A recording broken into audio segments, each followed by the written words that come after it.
Want to welcome all of our citizens who are joining us on our city, ColumbiaSC.gov, as well as those visiting us on YouTube.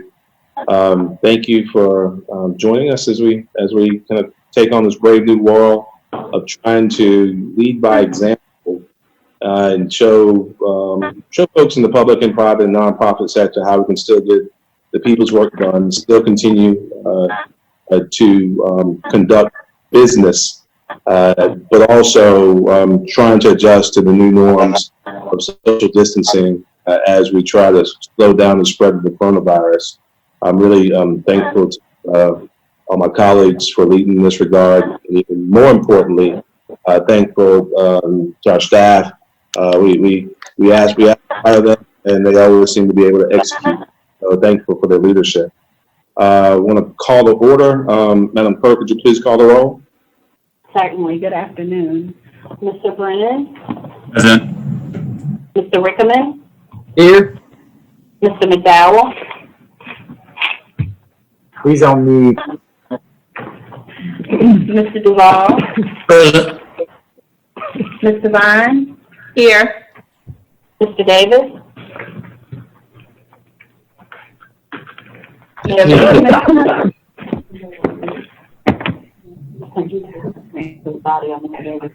Yes, Sam's audio. His audio is not there. There you go. All right, Mayor Benjamin? I'm present. Thank you. Rev McDowell, would you give us a word, please? I certainly will. Creator God, for all that you've done for us, for this day and the many activities you've allowed us to do and to accomplish. Lord, we gather around today to discuss the critical needs of our city, particularly the virus that is among us. And we simply ask that you might cover and shower us with your grace and with your mercy. Lord, we know that it's going to be a long haul, but we know that you are able to do all things. And in doing all things, we ask that you might touch and sensitize each one of us. And yet this community of ours, this city of ours, as we go through the steps of making things right. We ask it in your name. Amen. Amen. Thank you. Amen. We continue to believe there's power in prayer, and we know that faith without works is dead. We need all of us to step up and do what we're supposed to do to make sure we can get through this challenge together. Madam City Manager? Yes, Mayor Benjamin and Council.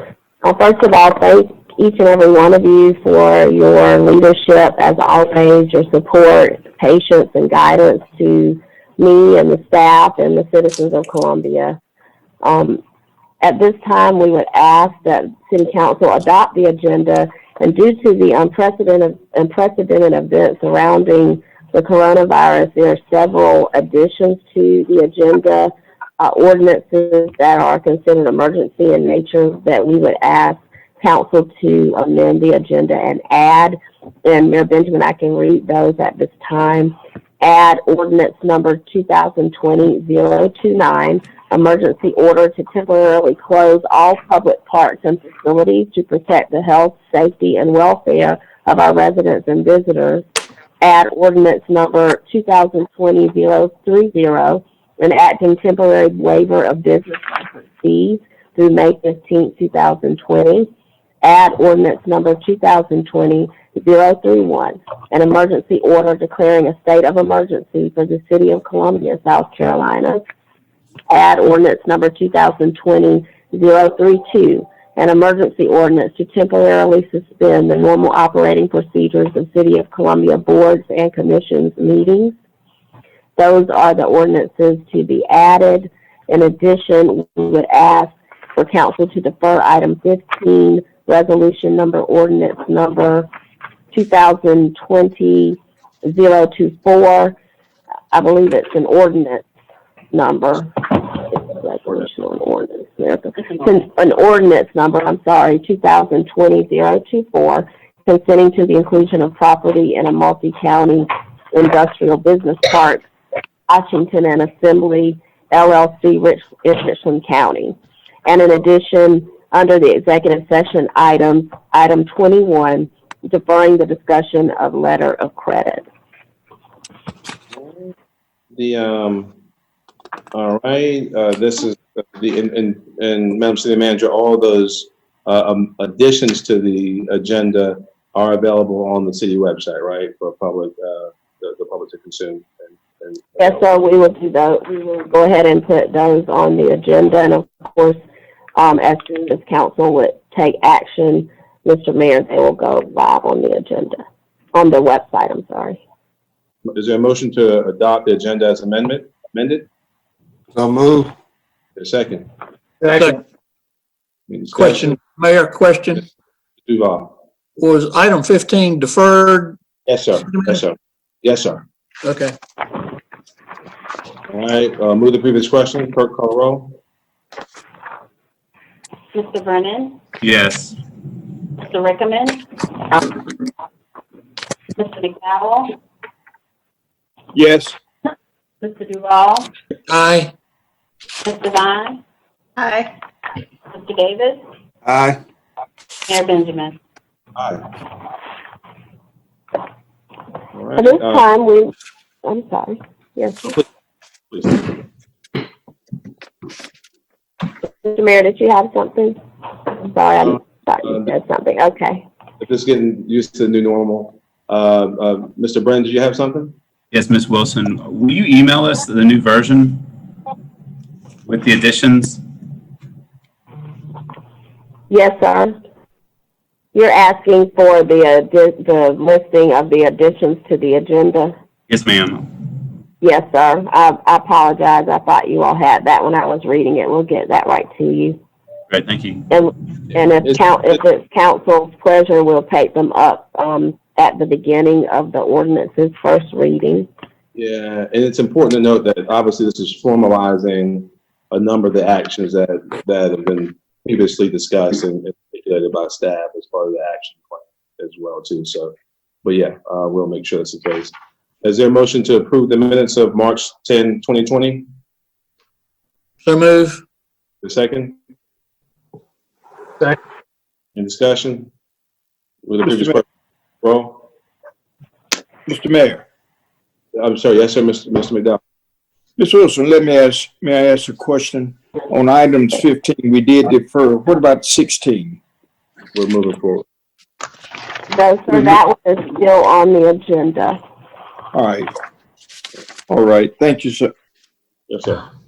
We'll move the previous question on approval of the minutes. Madam Clerk, please call the roll. Mr. Brennan, Yes. Mr. Rickman, Aye. Mr. McDowell, How are you, Coach? Good. Hey, thanks for the shot.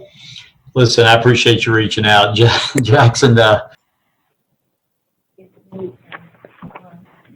McDowell,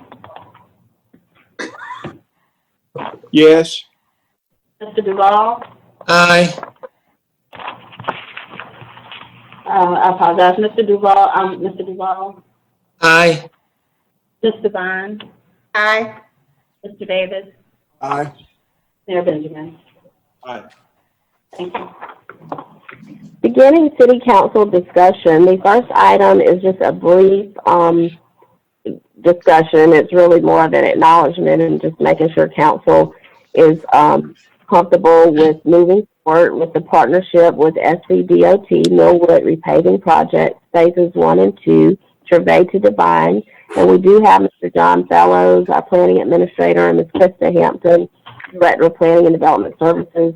On the line, Mr. Robert Anderson, of course, is a part of the meeting through Zoom due to another presentation he has. So at this time, John, are you available to give just a very brief update to council?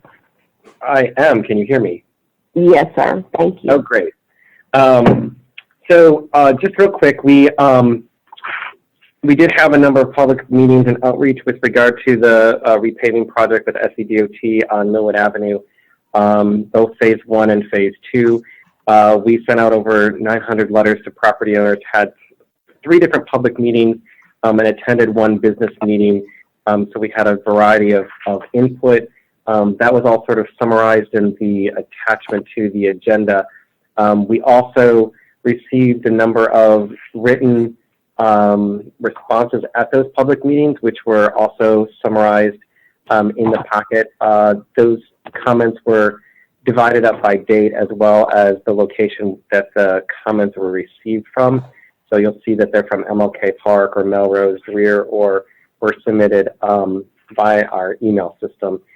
In general, most of them were very positive. Some people encouraged us to go farther, or encouraged DOT to go further in terms of their design, but DOT and the city staff, both planning and engineering and public works, sat down and talked about went over all of the comments. There are two items that could be addressed in phase 2 of the project involving crosswalks. But other than that, most of the other comments for phase 1 that DOT will be looking into is with the crosswalks on the side streets, either parallel crosswalks or high visibility, depending on cost as well as the standards that DOT has at that time, because they're currently reviewing that policy at the moment.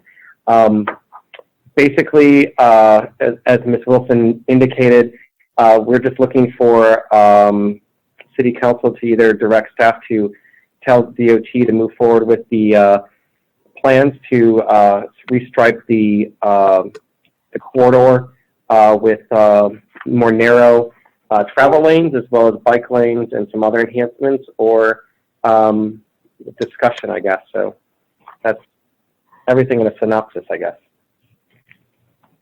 Thank you, John. At this time, we would just ask Mayor Benjamin if you or any council members have any questions, concerns. If not, we are prepared to move forward with the project. Mr. Brennan? Mr. Brennan? Then Ms. Devon? Yes, Mr. Fellows, I want to thank you and your staff for doing a wonderful job with the outreach. You put in a lot of meeting hours, and I appreciate that. I have a couple questions for you from reviewing the summary. Can you describe on-street parking after the repaving and lane, I guess, shrinking and new bike lanes? Will there be on-street parking? So currently there is on-street parking so phase 1 is Gervais Street to Gladden. There's only 1 block in that first phase that has on-street parking. That would be the block nearest the barber shop. I think it's between Tree and House, I think, if my memory serves me right. And there'll be 2 existing parking spaces that are also currently at a bus stop. So based on DOT cameras that were out there and caught the usage of that area over time, essentially those 2 spaces are used by the bus at the moment. No one seems to park in it. Most of the parking occurs on the eastern part of that particular block. So there'll be a removal of 2 spaces there, but the remaining parking spaces near the businesses would remain.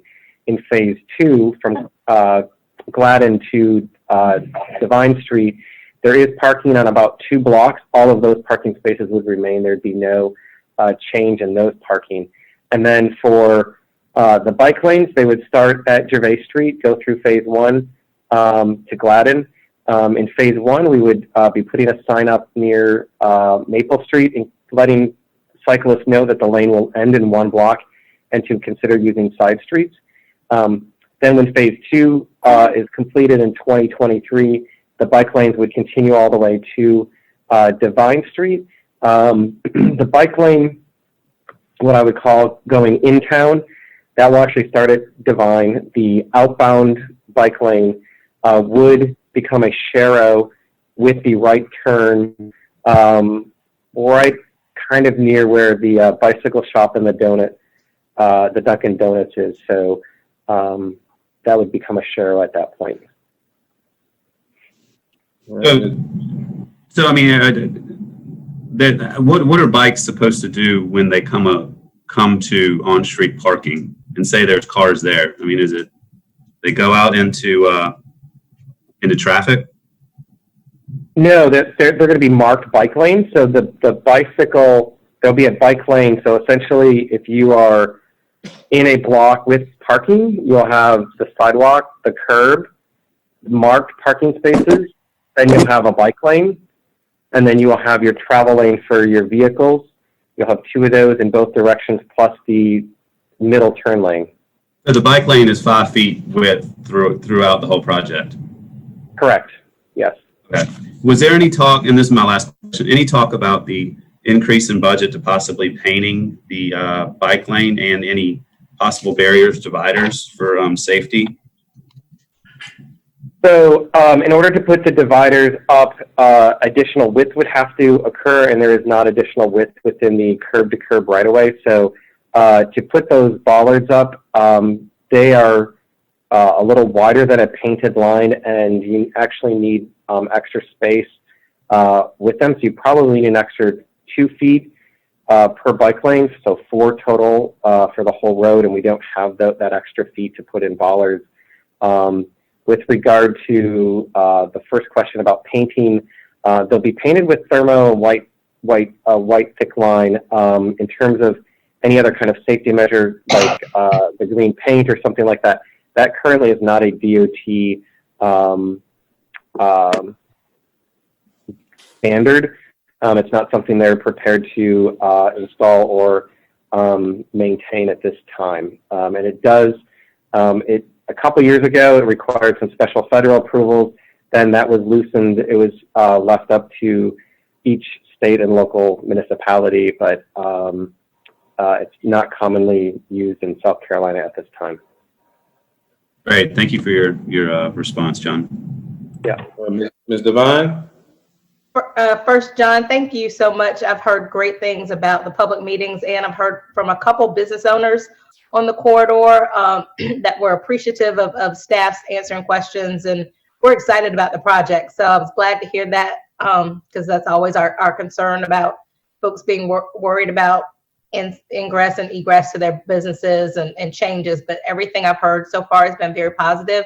Just a question on, I know it's a DOT project, so we're not managing it, but what is the timeline for the project to start? And then what is the mechanism for communication of any issues that any businesses may have during the construction? And then third, when is it going to complete? So what we've discussed with DOT staff is the project actually has already been let to the contractor. They would anticipate work starting as early as April, going into the spring and summer for paving, the regular paving season. Now, granted, my response is going to be all contingent upon the fact that this is what we discussed 4 weeks ago, not over the last week's event. So something might be slightly different in terms of all of our quarantine and things like that. But in general, normally they would probably start the contractor has 7 other projects. So DOT has some flexibility to ask them, for instance, do this project early summer instead of spring. The project essentially would have about a couple phases. The first phase is they go in and they would do any repairs that are what they would consider deep structural type things. So if there's actually a section of the road that might be failing underneath the existing asphalt, they'll come in and patch those. And then those would happen, they'd be wherever they occur. It wouldn't be a complete construction zone. And then the resurfacing project, so they will grind off the old surface, pave the new surface. They then paint, temporary paint down for the lane markings, and then they'll come back with the thermo following that. And in terms of our coordination, we've been in contact with District 1. They've indicated that we will communicate back and forth. So it's going to be one of those situations where staff planning and city staff will be in contact with them, and then we will get the information to city PR. They will put some information up on the website. But citizens could either call the district office SCDOT district office directly, or they could contact us. If we have the information, we'd be able to provide it to the citizen. If it's something that we're not aware of, we have to reach out to the district to get the answers for the customer. Thank you, John. All right. Any other questions for Mr. Fellow? I don't have any questions. All I guess I need to know is to have the go-ahead to call DOT and tell them we're good to move forward. All right. You want a That's motion? Do we need action, Teresa, or what? I don't think so. I think we just needed an endorsement, wanted to make sure you are updated, comfortable, and we can proceed if that's the general consensus of the council. I think you were asking, are there any other questions for Mr. We're good. We're good. We appreciate all the hard work of the team there, John. Thank you.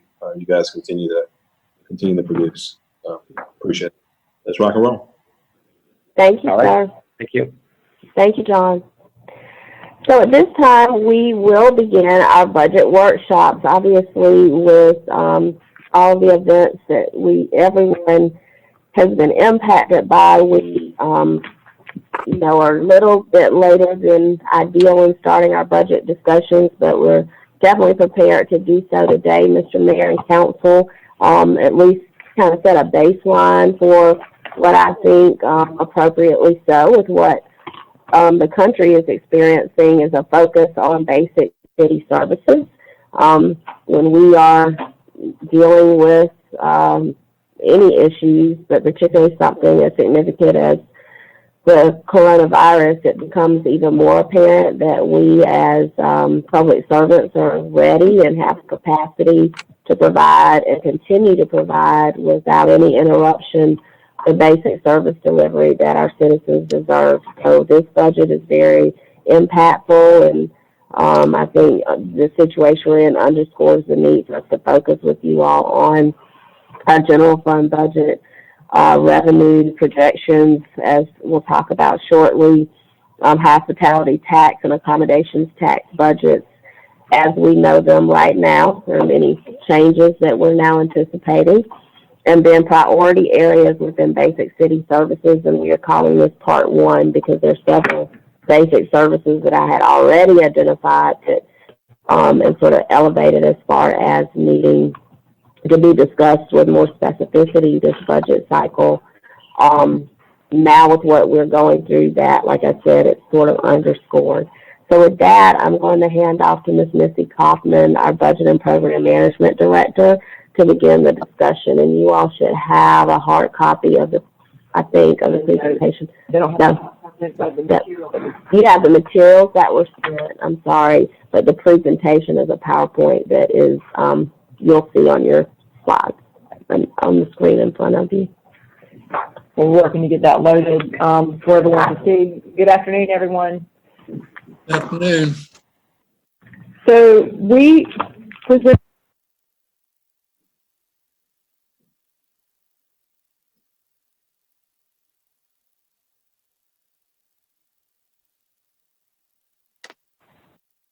Hello? We lost Missy. Some of you, sorry. Yeah, there we go. So I don't know where I got cut off, but basically we're saying we want to preface our conversations today by saying that the projections that we've made today are fluid. We will be making more adjustments as we understand a little bit more about the impacts or what we think the impacts to our, in particular, general fund revenues. And as we go through today, we're also talking about our hospitality tax revenues and our accommodation tax revenues, which of course are two of the areas that we anticipate to be most impacted by closures of events, canceling of travel, and as folks are hunkered down in their homes. So we'll start with general fund and talking about where our projections are. right now, as of right now, and we are discussing them with regards to the primary categories of revenues that the general fund receives for revenues, starting with property tax. Of course, our property taxes right now, our FY 1920 projections are on target to make budget, and then we are forecasting for FY 2021 property tax. We base those on those prior year projections as well as where we are with assessments. So you know what numbers we're looking at in the packet of materials that you have for the agenda. You should see summaries of both the general fund that was attached to the memo, if you want to refer to that as we're talking through our numbers and our projections. Of course, right now what we're looking at with the general fund total $153 million, starting with property tax, as I mentioned. Our next major category of revenues is business license. Yes, ma'am? You sound a little muffled. Where are you in relation to your mic? I will move it closer. Is that better? Yeah, that's a little better. Thank you. Thank you. So starting, going on through business license, we've projected at this point, we've looked at business licenses projected at, oh, I can get to the right numbers. $41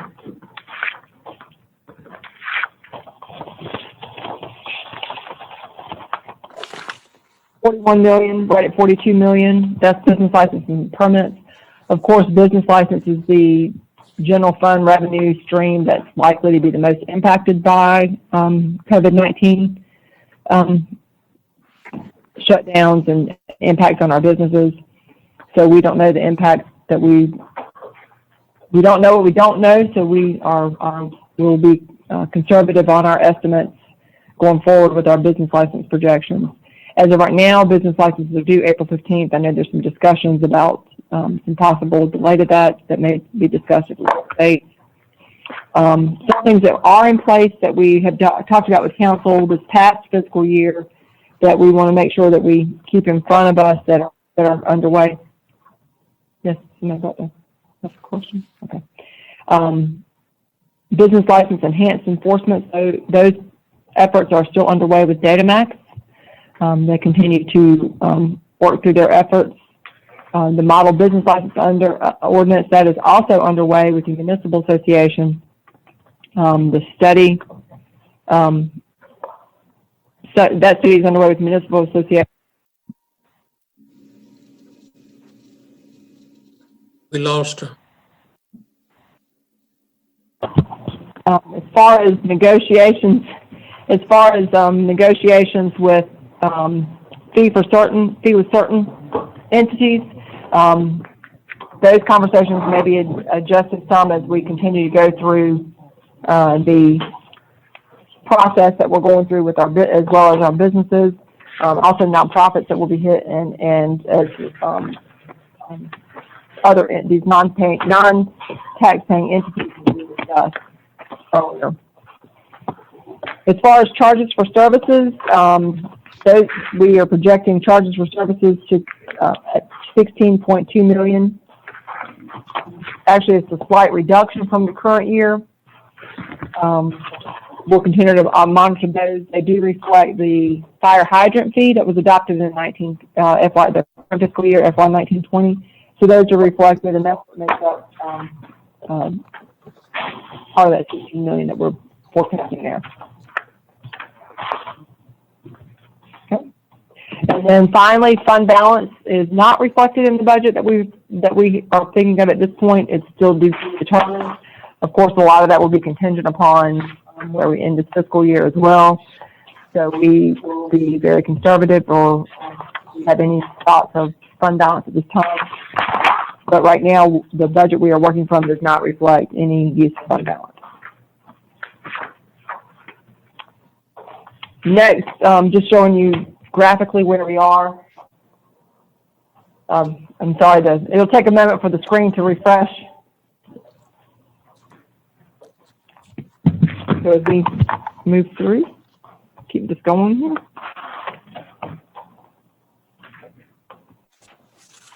So the next item of next area we are talking about is just showing graphically where our revenues are coming in terms of where we get our final assessment. Most of what we want to point out for this year is that FY19 for the tax year 19, that is a Richland County reassessment year. As you recall, we decided to keep revenue or keep millage based on what the rollback is projected without any rate or increase. So no property taxes again this past fiscal year. Just showing again what our assessments are looking like graphically in terms of where they're coming in. We do see nice steady growth, but as reassessment rolls in and as we do our, we'll see where those numbers continue to come in. Millage rates right now is 93.8 mills.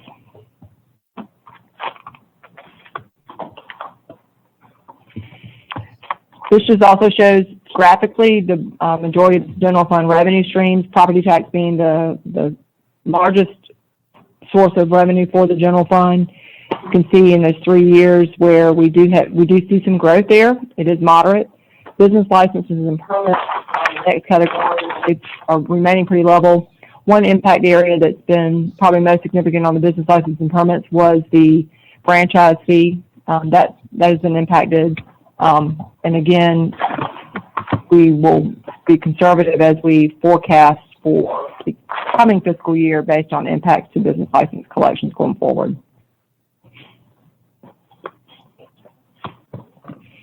This just matches the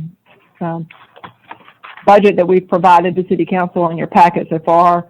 What we're demonstrating here is where our actual revenues have come in from FY 18-19, where our budget is for 19-20, what was budgeted in 19-20, compared to our revenue projections at this time for FY 2021. The total budget at this point is $152.2 million, again reflecting no use of surplus. What we also want to point out is that the expenditure side is just demonstrating what the budget, if we were to keep this current budget as it is to this year and use it again next year with no increases at all, that currently has a deficit of $3 million. Of course, budgets we are still working on the proposed budget with the city manager. So this is not reflecting of her city budget, but just to demonstrate even current year without use of fund balance, current revenues would not be sufficient to cover current year budgets. So keeping in mind just some the conservative approach we are taking and being able to address where we are. Okay.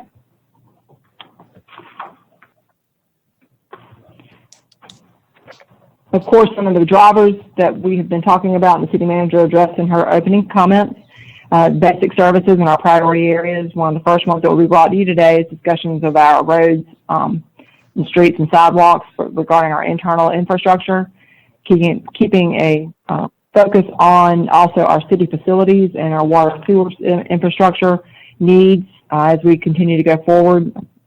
Public safety, keeping in the forefront the efforts that have been underway and more efforts that are needed with regards to our Columbia Police Department recruitment, retention, and efforts to upgrade and improve use of technology.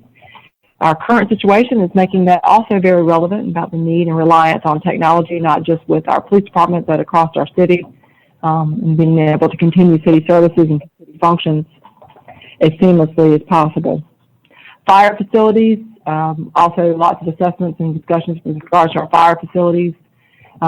Capital replacement program, if you recall, in the current fiscal year, we upped our allocation from $8 million to $9.2 million for some additional police patrol vehicles.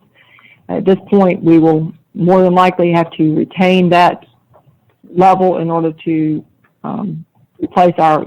get on schedule with our replacement program and possibly some additional adjustments.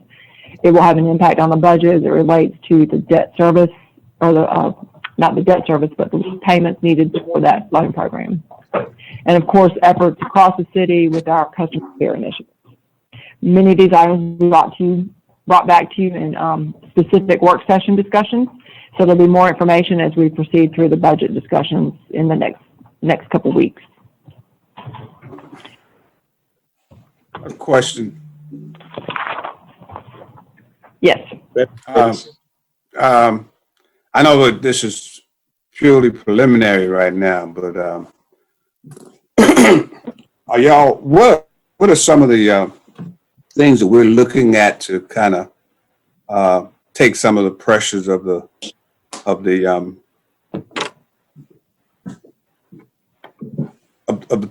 CPD? What are some of the things y'all are discussing? I think everything that they've sort of put out before us in the past few months indicates some sort of an increase, or we've got to find some dollars somewhere. I'm interested in some of our thinking as we try and get to that point where we can either make them whole or as whole as possible, because their needs are, I think, dramatic and kind of speaks for itself. Mr. Davis, Yes, ma'am. the plan that Chief Holbrook has presented to you all that you have is the plan that we're shooting toward. Obviously, the discussion, very beginning discussions of budget, we're sort of trying to lay the baseline, but honestly, I try to never approach a budget with a woe is me attitude. This might be the year, unfortunately, because I do think we're about as flat as we've ever been across city departments. The budget proposals that have been presented to me, I think our staff continues to do everything they can with, no increases really as far as their capacity to or resources to do more. So, I mean, these are the tough discussions we're going to have with you. Yeah. I don't have an answer for that right now. I know you don't now, but that's just it's high on my radar. In addition to some of the infrastructure stresses we have, if we could continue to carve at that, I think I don't think we as a council are that far off in our agreements on those two areas. Oh, I've heard all of you loud and clear. Yeah. Yes, sir. And I think Missy started the discussion with just a recap of some of those other fee-generating avenues we've tried. I think y'all have tried with us. We're going to continue to go down that path. Right. That is none of those things, from business license enhanced enforcement to negotiating fees with certain entities, is, they're not silver bullets in order to make us whole, so to speak, I think, as you said. Okay. Thank you. Yes, sir. Okay, with that, we'll move on. Yes, sir. Ms. Wilson, let me ask you a question, because it's in previous conversations, there has always, as Mr. Davis has sort of peg-hold, it's been conversation that has been one of recruitment, and I think the chief he gave us last council meeting, of course, a video of the recruiting possibilities. We also talked about how important it is in that budget, and I understand that we're flat, but I also understand that we need to find something that is going to create revenue. Last year, we did talk about the options that you just mentioned. And of course, in so identifying those options, will there be continued conversation relative to that? Yes, sir. We're continuing down the path. We should be bringing you all the model business license ordinance within the next few months. We are very excited about the enforcement that DataMax has been conducting for the city.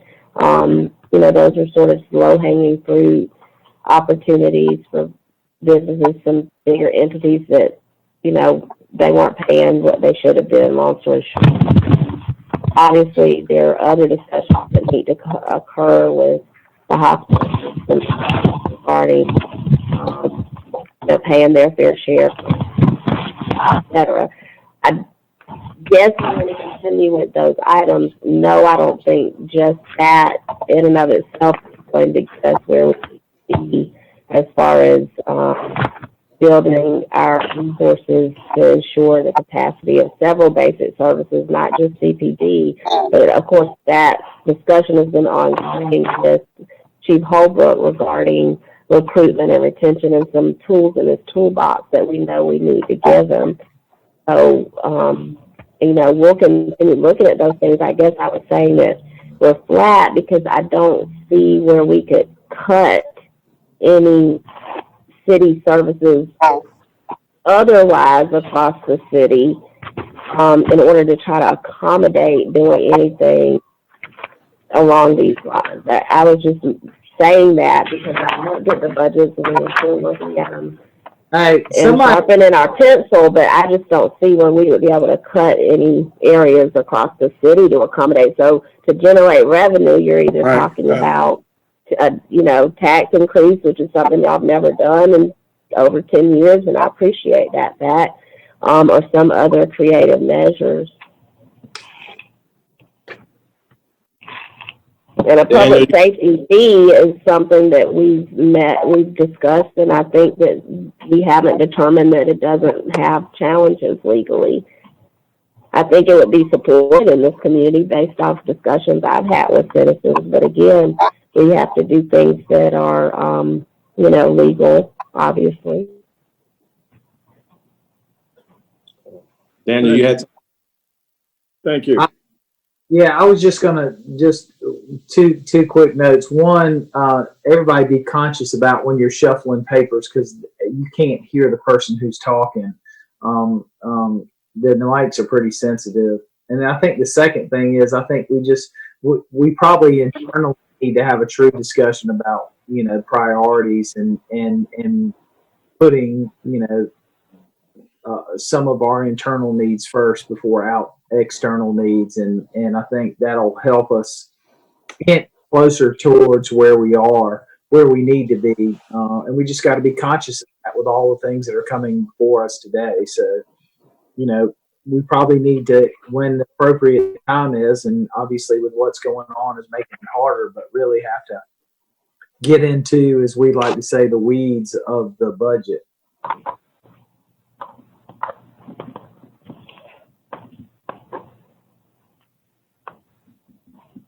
Any other comments and questions? Teresa? No, sir, we can continue. Okay. Please. Okay, next we will go into the hospitality tax and accommodation tax. And again, we preface the fact that a lot of our projections were really made before our current situation.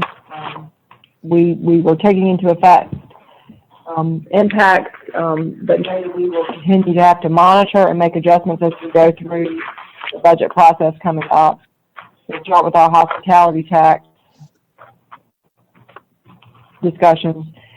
So at this point, the proposed budget for hospitality tax is $12.7 million. That is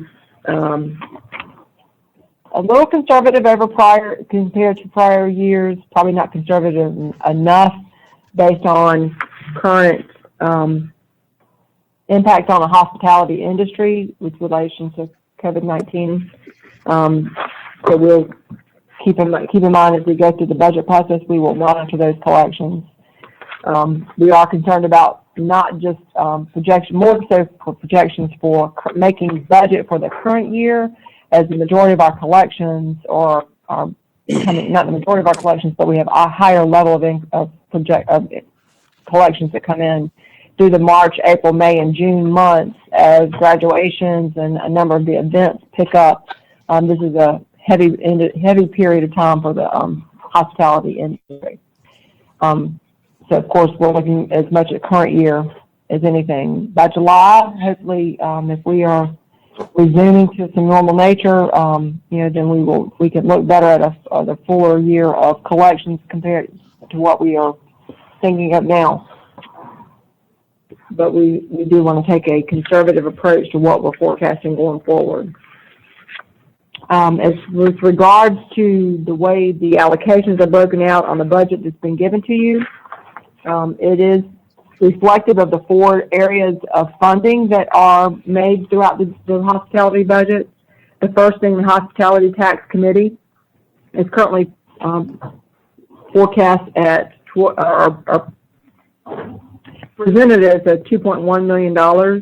That is reflective of prior year allocations to the committee and reflects the return of the 1% reductions that was made when council passed the budget last year. Of course, this is not recommendations from staff as much as it is just demonstrating allocations of the budget. Final allocations are still subject to city council allocation and decision. The next area will be the line item agencies. They are reflected at $2.8 million. It's a slight increase from the current year, again, reflecting the 1% reductions that across the board reductions that was made in the current year, but also for the Columbia Museum of Art's capital project, there was a 5-year commitment for their capital improvement program. That allocation increases to $300,000 in FY 2021. FY 2021, or the next fiscal year, is the final fiscal year of that 5-year allocation. Other than that, all the other agencies have been left flat with the current year, so it does not reflect what their requests are for the next fiscal year. Hospitality tax applications were due last Friday, so if that's requested from these agencies. Next, we have the council direct allocation. So, Missy, so we want to go through the same process of evaluating these requests right now, or do we need to? What are staff recommendations on that process? Do we move through the evaluation process as we normally do? Do we take this a little slower? I mean, I don't know what things will look like just in a few months. I expect that obviously 2021 resources will be down, but also just our collective priorities. We're gonna have to have some tough conversations as we go forward as exactly what we do. And I'm just talking about our internal needs, but also vis-a-vis, which programs and arts organizations and new applications, and it's going to require a robust discussion. I agree, sir. I think part of that, there was a couple of things probably to point out. Last week, Didi did send out to all of the entities that have events between now and through the end of the fiscal year through June, giving them instructions on what to do with regards to their allocations in terms of still required to submit. The hospitality allocations are still based on reimbursable expenses. So as agencies spend money, if they spent money, advance money for events, if they have receipts for those events, they've been allowed to submit for reimbursement of those events. I think where you're going to have some of the impact for those cancellations is as much the revenue that those events would have generated for those entities is now not. But as far as the expenses, if they had eligible expenses, they submit their reimbursement and they'll still be reimbursed. As far as and then we've also allowed for them to carry forward, which is part of our normal protocol, so they are allowed to carry forward. Again, if we're looking at a July or even August peak and things returning to normal. Hopefully by July, certainly operations no one can predict at this time. Then we could be back to making revenue as initially projected, but I think that's still for discussion with this council in terms of what to do with allocations, what what direction you want to go with regards to reserving any of the allocations or holding on to any funds in anticipation of either not making budget or needing to reserve those funds for some other type of purpose. Regardless of what they are done, they have to meet state law with regards to the use of hospitality tax. And so, you know, then fall in those categories, that we're still subject to the same requirements that we have currently, reimbursable expenses. And then as far as carry forward, Missy, and Mr. Palin was, I guess, reiterating this, that there would not be potentially. Well, the carry forward will be, I guess, in that case, what we're saying is if we don't make budget, whether or not we carry forward. That also means, though, that some of these events that have not had expenses, if they haven't had their event, they haven't had expenses, then there won't be a request for funds. So the question will be, if we don't make that budget, how can we carry forward? How can we carry forward if the Yeah, I'm sorry. Again, I'm sorry, Ed? This is Sam. Go ahead. I could ask it. Then. Didn't see you. Please, go ahead, Sam. Well, I was going to ask about the carry forwards. Not that it's, I think, a huge pot of money, but I would be interested in knowing what is the average carry forward from the organizations and actually the total amount. Not now, but I think down the road, that would be good information to know. we have captured the events that are postponed. We can look to see what those specific events were allocated for, but also some of the agencies are the groups that have ongoing allocations, mostly from the line items. We can certainly come up with a list of what the funding is for those groups. Yeah, obviously this year is going to be a bit different from last year. We all know that, but I think as a starting point, I'd like to know, what that track record has been, and just how much of an impact it would be if carry forwards were not necessarily allowed unless it was really and truly justified. Because it's a small pot of money, so you can't just have it sitting. Yeah, and I sense we're gonna be faced with some incredibly challenging time as we go forward, and obviously having the ability to carry some forward for programs that might be delayed is one option. A completely separate consideration also is just obviously within the state law and our policies, which we can choose to change within the bounds of state law. We might need to be looking at just any number of other types of relief that we might need to, maybe even to the folks who help generate the hospitality tax. So that's going to be something that's going to be front and center on our mind as we go forward. Missy, this is Howard. What is the latest that we can make decisions on the hospitality tax? If the committee goes ahead and makes questions on and reviews the application of all the people, I think that we're probably overestimated what we're going to get in next year. And I would like to be able to hold the notification to the organizations as long as we could to try to get a read if we get to the other side of this event on how much impact it has had on the collections from the H-tax and the A-tax. Okay. Yes, sir. So the way the committee schedule is that they will be meeting in the early part of May is their current schedule to interview the applicants. So that's, it's obviously several weeks away. I think probably one of the biggest challenges will be that some organizations, some of the entities have events that occur as early as July. So it might be a matter of prioritizing groups by timing of the events or timing of the quarters. We can certainly come up with some options possibly for council to consider. So you have some time currently in your schedule. I think council's made allocations or approved allocations to the committee as late as July in the past. So we can certainly keep that in mind. The biggest thing will be to pass, what allocation do we pass in the budget? And historically, City Council has amended the hospitality tax budget during the year, so it would not be out of nature to adopt the budget and then amend it later through the year once we know where we end this current fiscal year. Okay, thank you. Yes, sir. The final group that's allocate, well, the next group of allocations is city council allocations. You'll see that that is reflected at $538,000. It is, it's a reduction from the current year, but that's only based on those things that have either been one-time allocations. The only allocations that are reflected here are events that have been commitments that have been multi-year commitments. For instance, Gateway to the Army and Fort Jackson anniversary.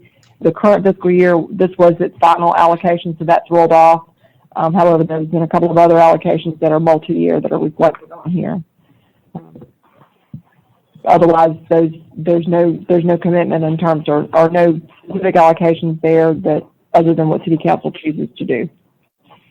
Next, we have the transfer to the general fund. It's projected at $3.7 million. That's the same as it has been for the past 2-3 years now. No changes there. There is a change on the debt service for the that includes debt service for the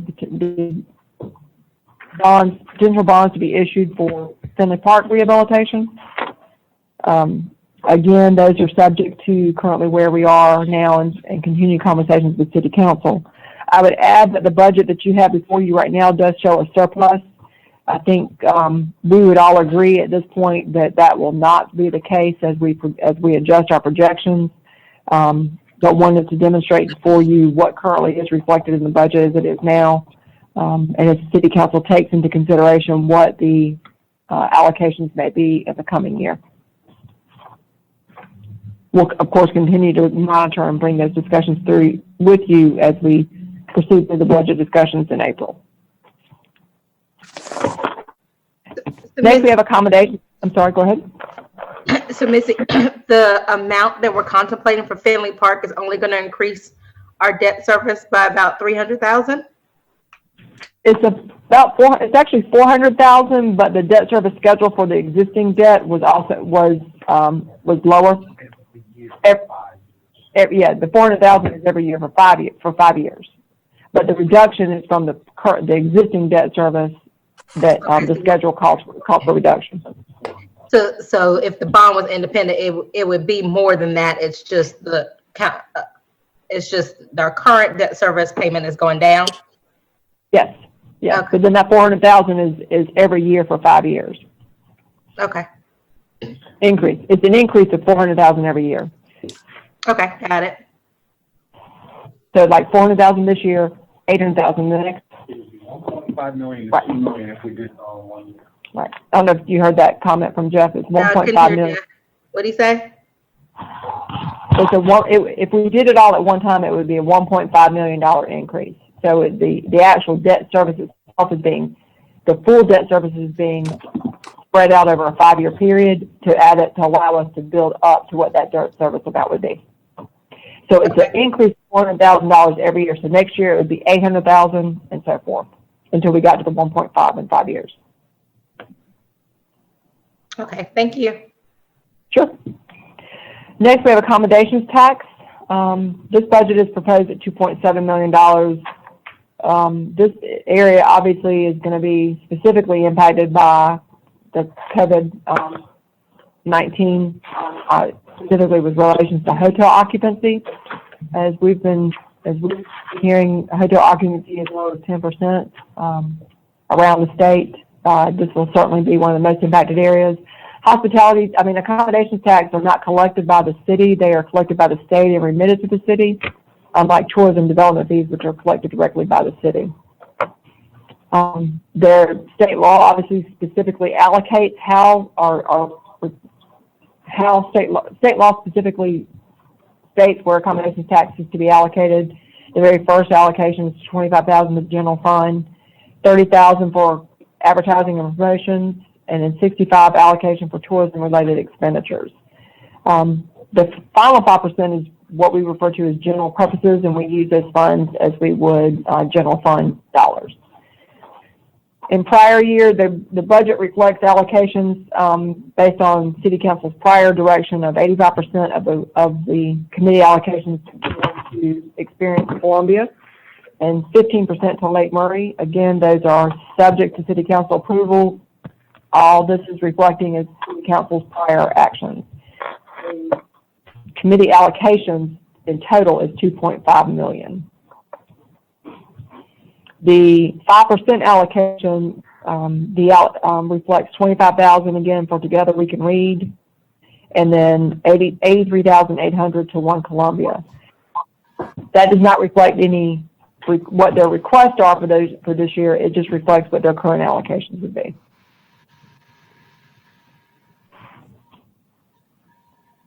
And final comments to that is that, again, we will make additional adjustments to accommodations tax as we go forward, and we'll adjust each of those line items as we proceed until City Council is ready to make direct or specific allocations or changes to allocations as currently reflected. Any questions about accommodations tax?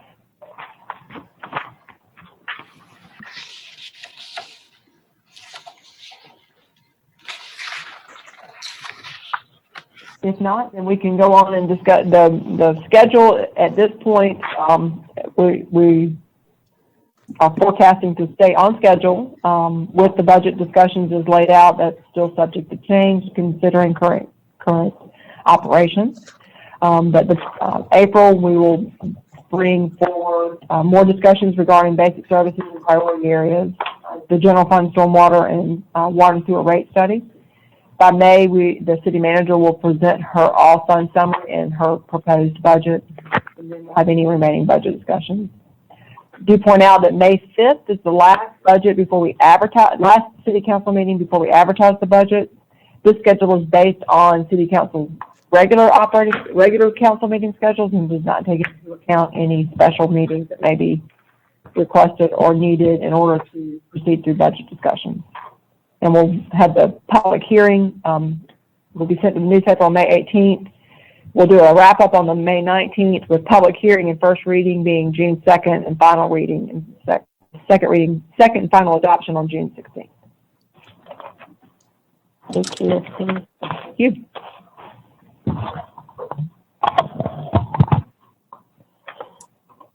Any other questions, concerns, Mayor Benjamin, Council? Obviously, we'll try to stay ahead of your scheduling, and assuming for the immediate future, we'll still be in this posture with how we're conducting the meeting. So, will be maybe necessary to get information out to you in the in-between meeting times for your review and feedback. Obviously, we would then continue to have a public discussion about whatever we would send you in the interim when you do meet again. Okay. Okay. Thank you, sir. And Thank you, guys. so, ma'am. Okay, we are moving right along. The other additional presentation is from Robert Anderson, which is also part of the budget workshop. And this, again, is just part one of our basic city services discussion and the prioritizing of several very important functions within the city. This one concerns streets and sidewalks. Robert? And I will also check to make sure everybody can hear me. Yes. Yes. So, well, great. Good afternoon. I think the presentation should be up on the screen.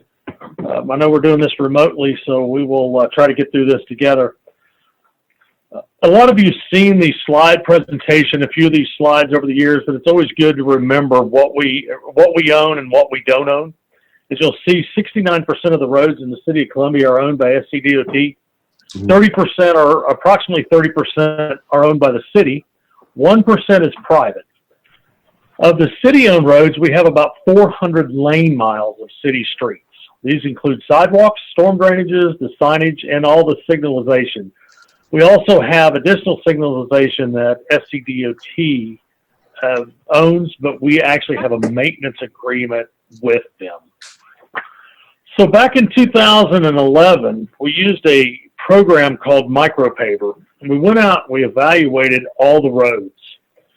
And we did a presentation back then, and the rating in 2011 was right at an 80, which was a preventive maintenance schedule. As you'll notice, the graph said 100, we do nothing, 90, we do routine maintenance, 80, preventive maintenance, structural improvements, and base rehabilitations and road rebuilds. So the program has an acceleration model in it. And what it does is it allows us to accelerate the program as we go along. And what we do during the years, if we have paved any roads or done any substantial work on roads, we actually go into the micro paver and put them in there. So what it's done now is it's come back to us and said that your road condition is now rated at a 67. So where we were in the preventive maintenance side, we are now in the structural improvement side. Somebody got a question? Yes. Yes. No question.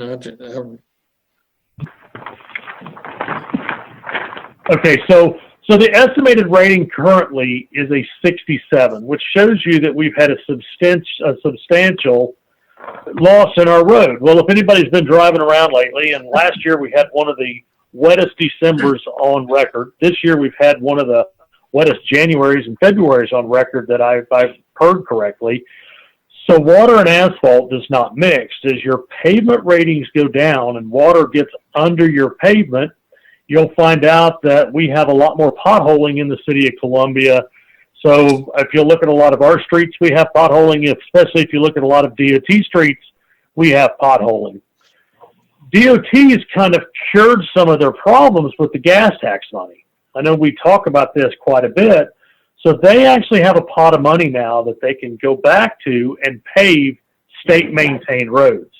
The city is not allowed to get any of that gas tax money that was through the increase of the 2 to 12 cents a gallon to use on their roads. That is strictly for SCDOT roads and projects alone.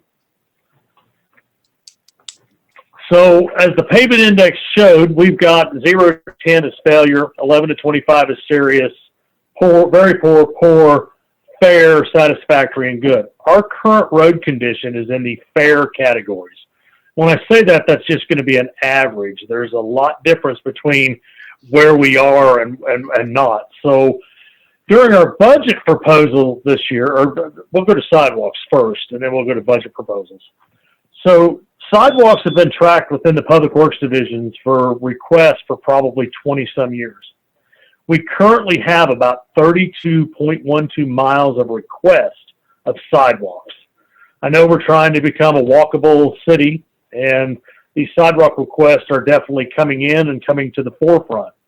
These requests are both city-owned and SCDOT roads, and you'll see that the number of requests per district, there's 39 in District 1, 23 in District 2, 34 in District 3, and 15 in District 4. Our estimated contract cost is almost a little over $19 million just to build the 32 miles of sidewalks. So not saying we're behind, we're just saying that we have not put a lot of effort into building sidewalks within the city in the last several years. So our opportunities, we always take every opportunity we can to do different things. We've always tried to use our outside funding sources. We go to CTC anytime we can. We currently have 2 or 3 projects with CTC. We're finishing up an area in Chestnut Hills subdivision, Lost Creek Drive. We're finishing up about a $3 million project there. We've also got Germany Street is on the forefront, and we've done 2 or 3 other projects in the last 3 or 4 years with CTC. We've actually utilized the CDB, the Community Block Grant money in certain areas of town and made a difference of a lot of roads in those areas. And we've done some public-private partnerships where people have put in certain funds, we've put in additional funds, and we use them to get a larger project done. So that brings me to the last little bit of this presentation. Currently, there's no funding in our budgets for any paving projects. We used to use some of that funding for leveraging on projects back to the CTC. We try to take money to them to get projects done. So currently there is no funding.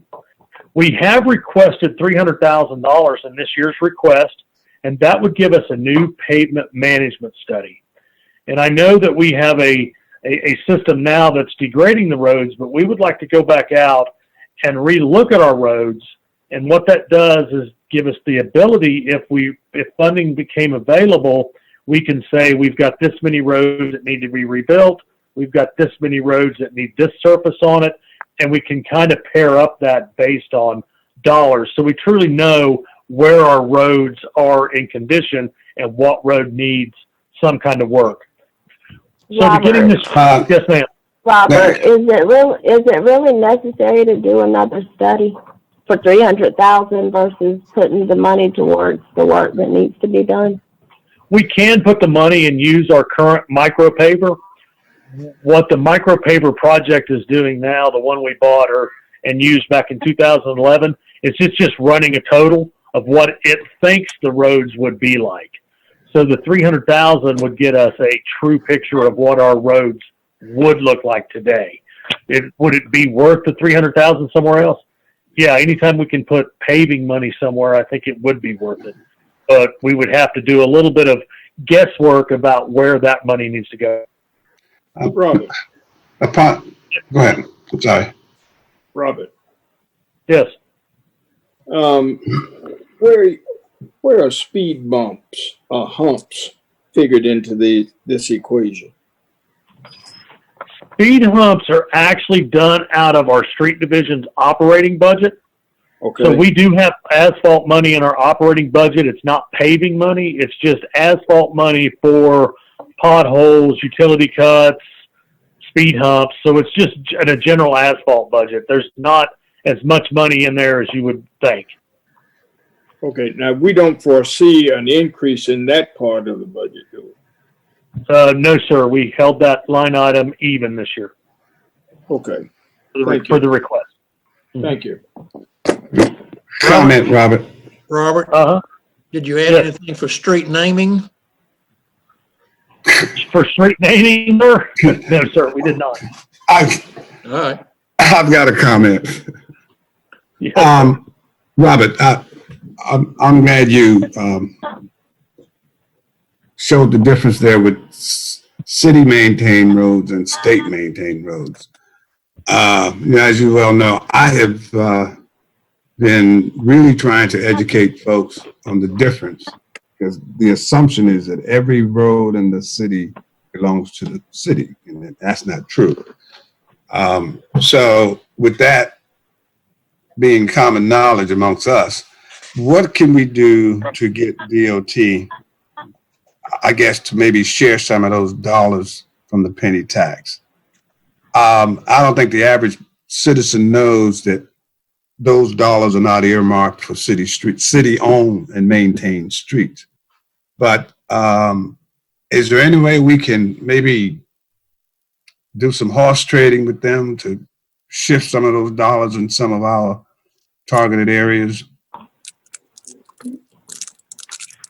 Councilman, I think we could look at that. I think they were pretty particular when they put that program together to make sure that it was locked up for the DOT projects, bridge projects, paving projects around the state. I mean, it's definitely on a probably legislative level more than a district level, I would believe. Yeah. But we can definitely have those conversations. Yeah, what I can tell is that our relationship, staff's relationships with the district folks here in Columbia is very good.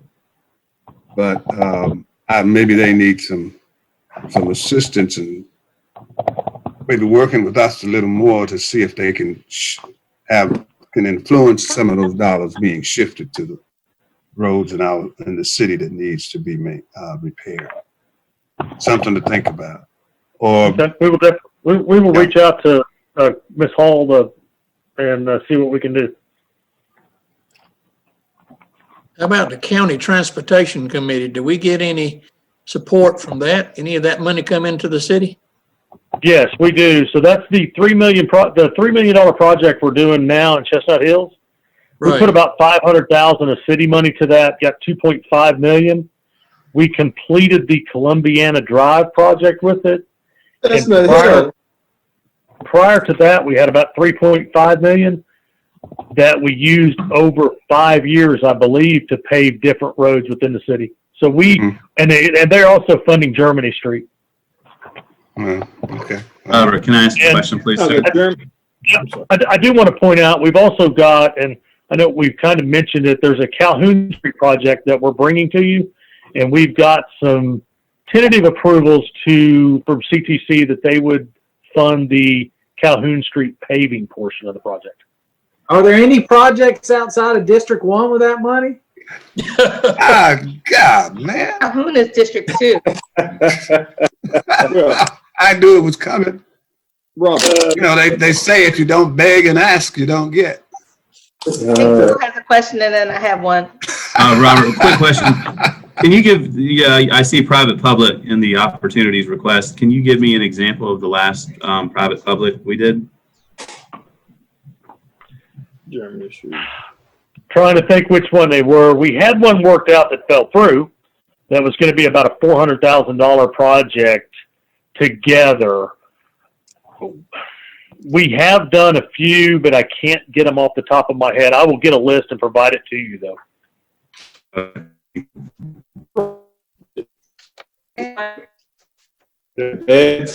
Yes, Robert, let me ask you a question about the Germany Street project. That's scheduled for the summer? Yes, I believe it's ready to go to bid. We're going to try to get it paved between the time school is out and the time school starts. Good. So there's no big interruption there. All right, thank you. Mayor. Yes, ma'am. Please.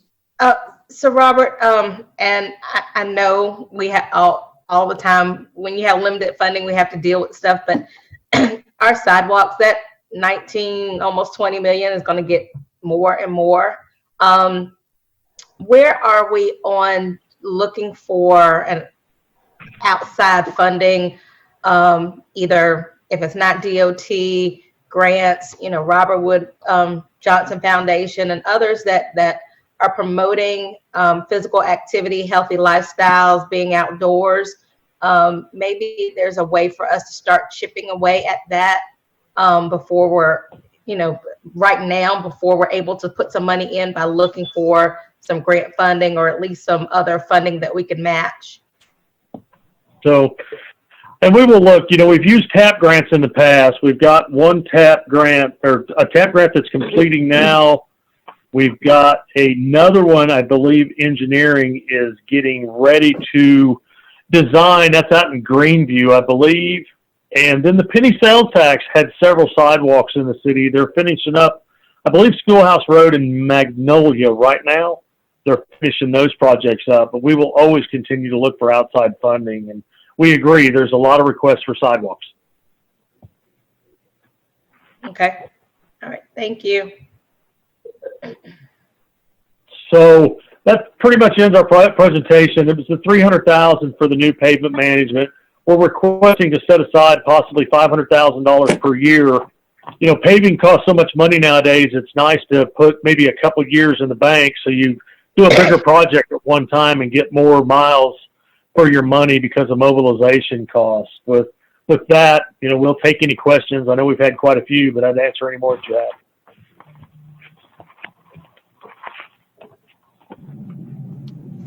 Thank you, Robert. Sounds good, Robert.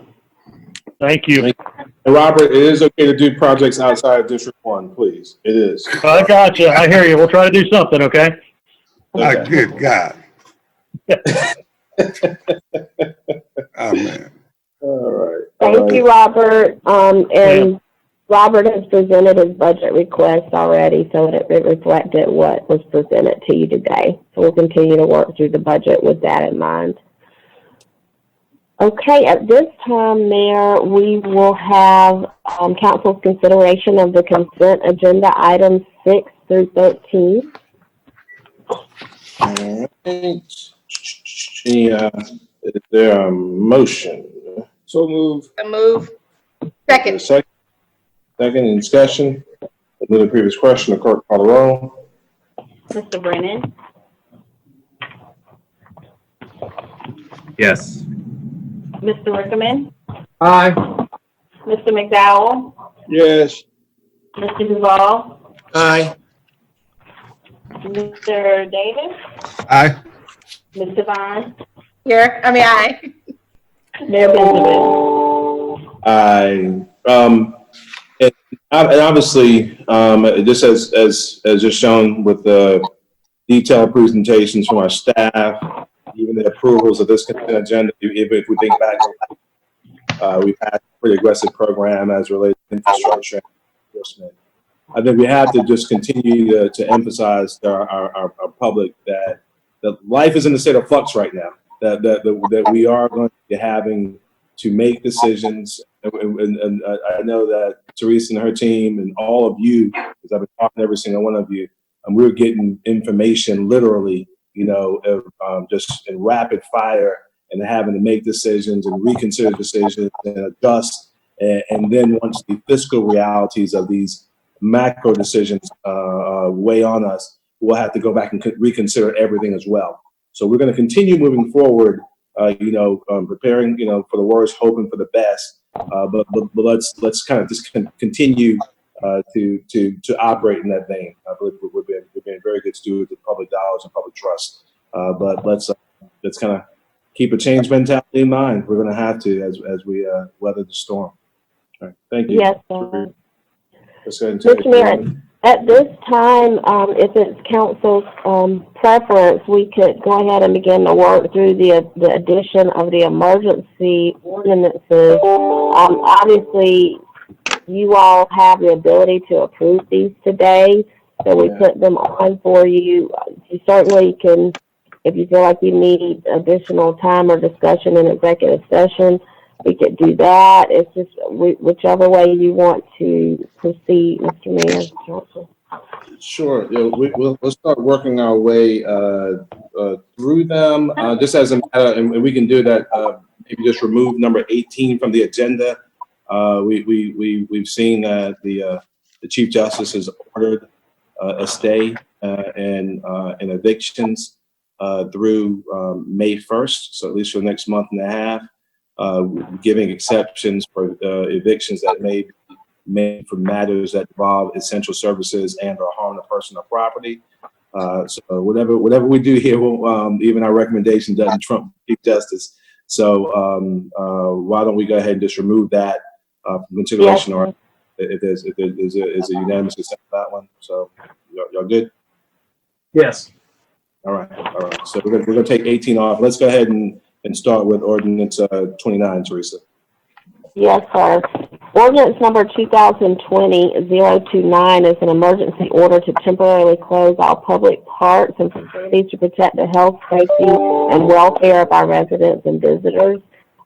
This ordinance, Mr. Mayor and Council, was something that obviously out of an abundance of caution and for the safety and welfare, as it reads, of our residents and visitors, that we wanted to have on the books. Obviously, our Parks Director, our Assistant City Manager, Mr. Simons, have already closed our community centers and our buildings where we have aftercare every day and that sort of thing. But this is a bit broader, getting to public spaces like Riverfront Park, our greenways.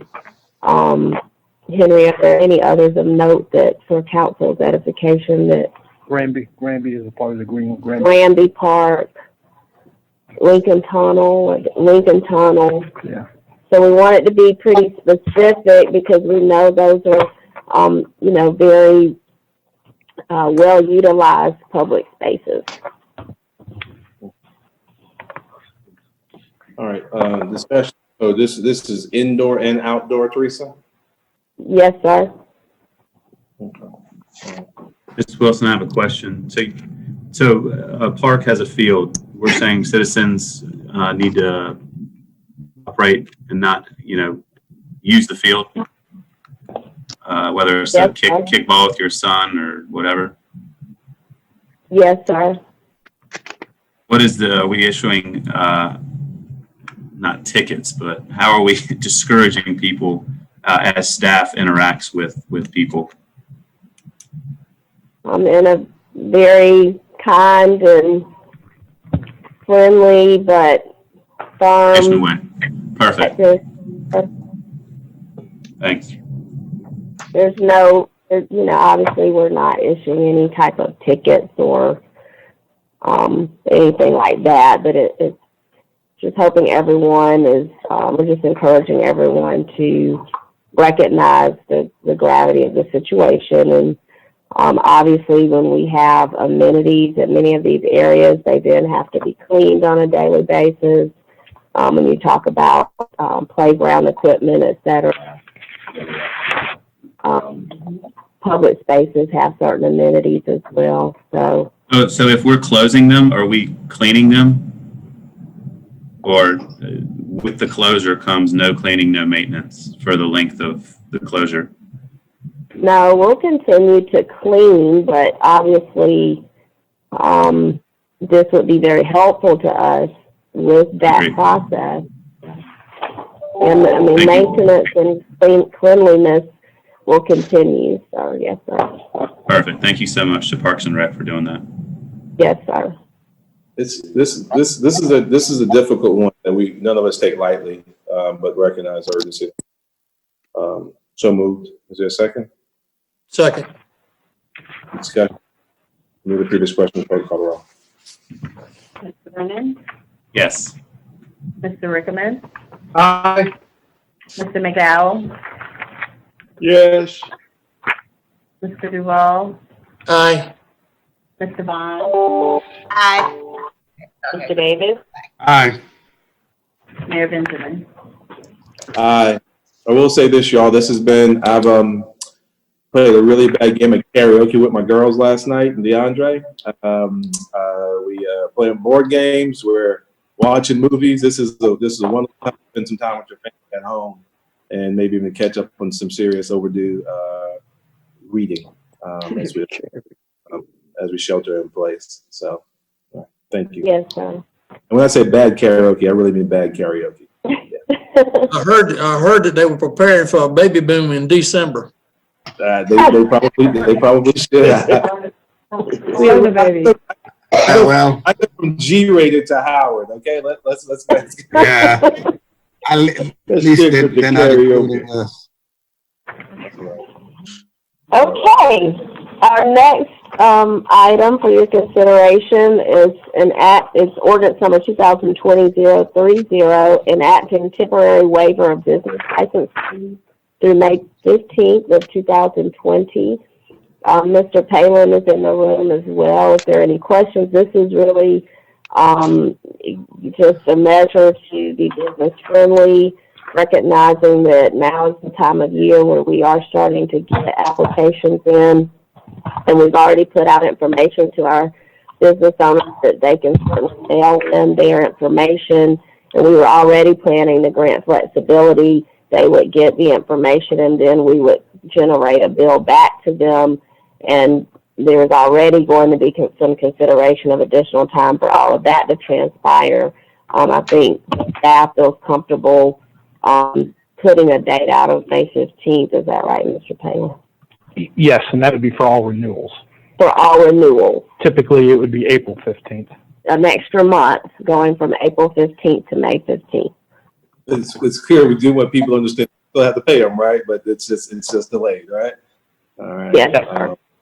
Yeah, and let's kind of again take this as we go. But thank you all for the leadership in crafting this so quickly. Is there a motion? So moved.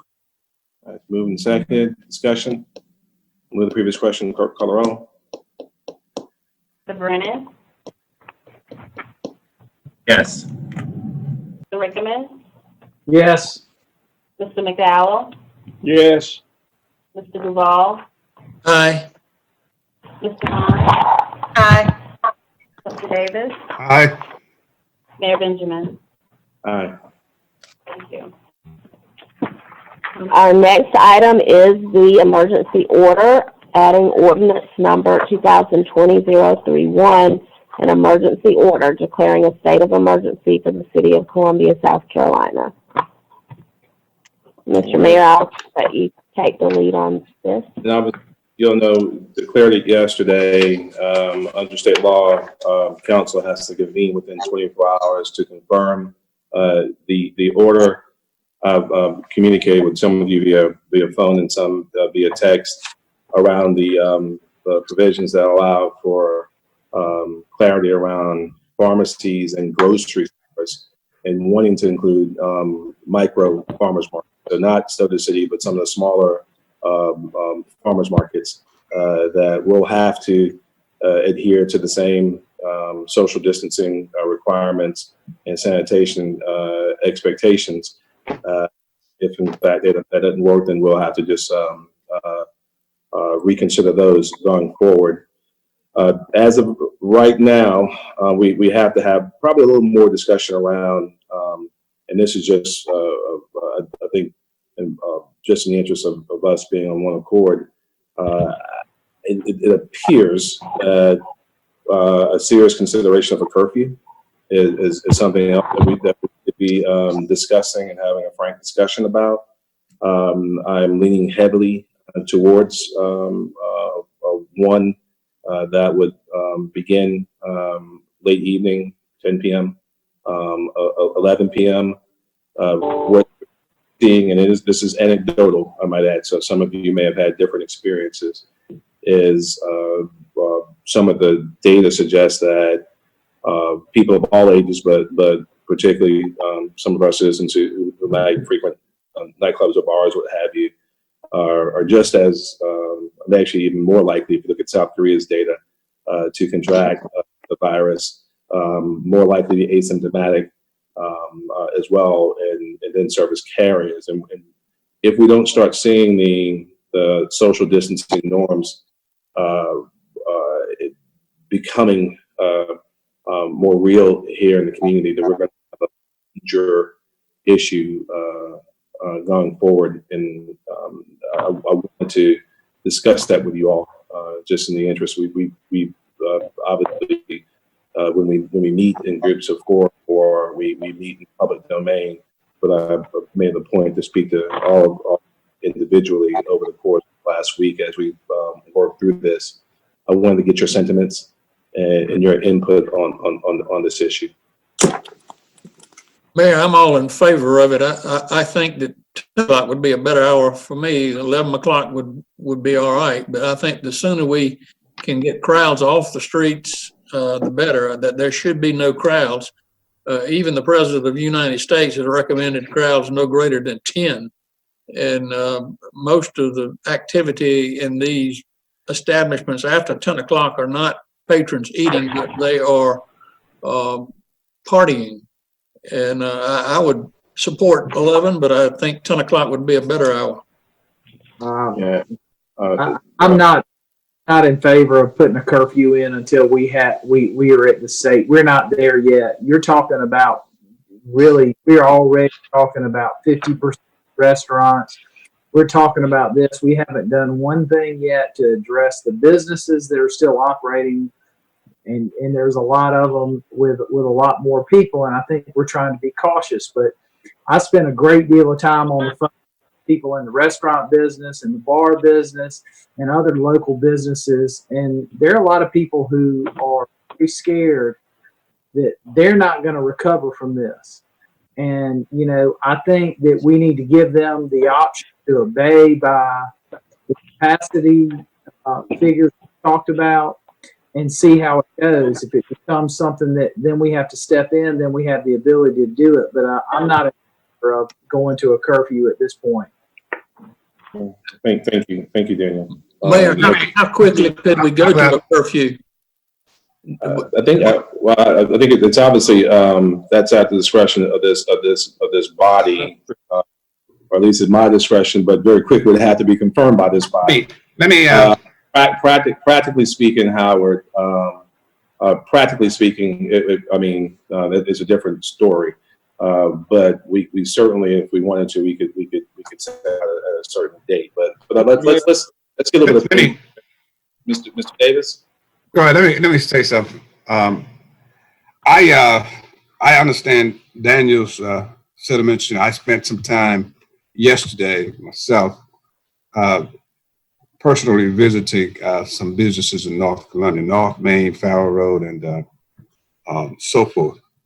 And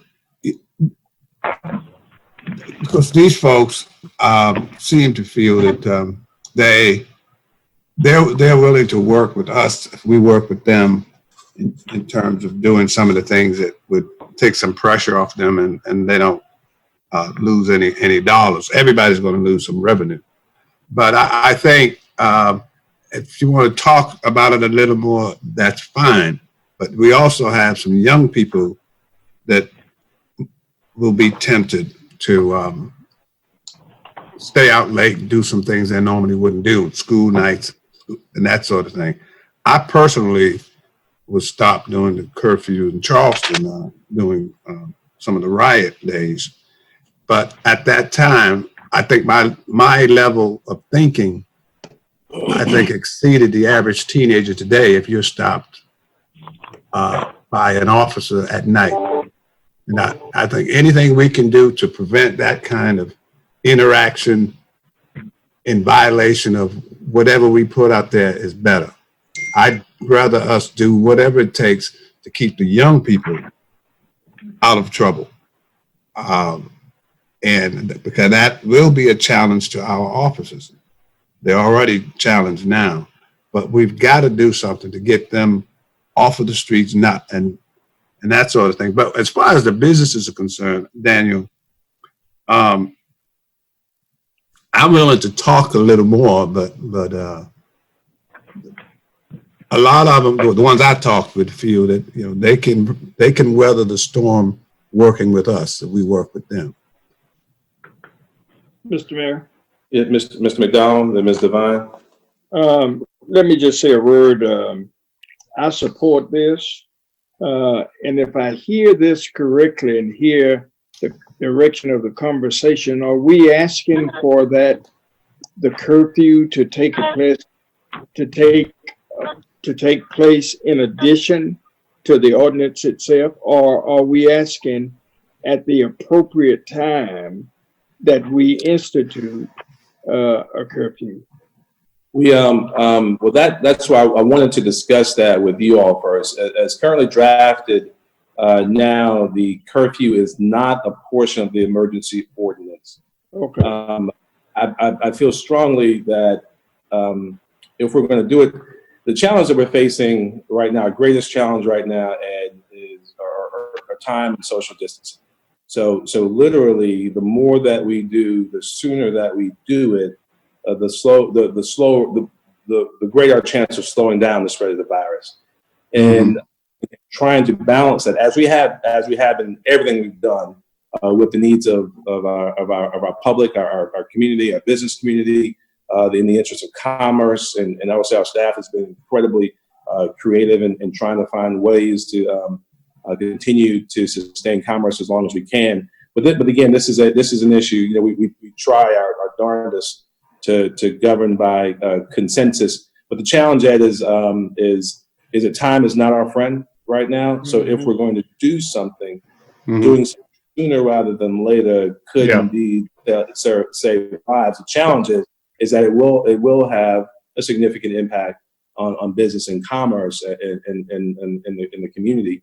So and obviously the separate issue, and of course all these issues are multifaceted, that Mr. Davis just raised too, around curfew, is that that the schools have been closed, so there will be a lot of young people in the community and on the street. So we have to kind of think about that as well. Those issues are connected, but also disconnected. Obviously, we won't find teenagers in bars and nightclubs where some of the social distancing issues are a major challenge, and that could potentially inhibit the spread of the virus. So we're having to think on a number of different fronts at one time, and I just knew that there were valid and legitimate concerns looking at the very same issue. So I really wanted us to have some time to discuss that specific issue.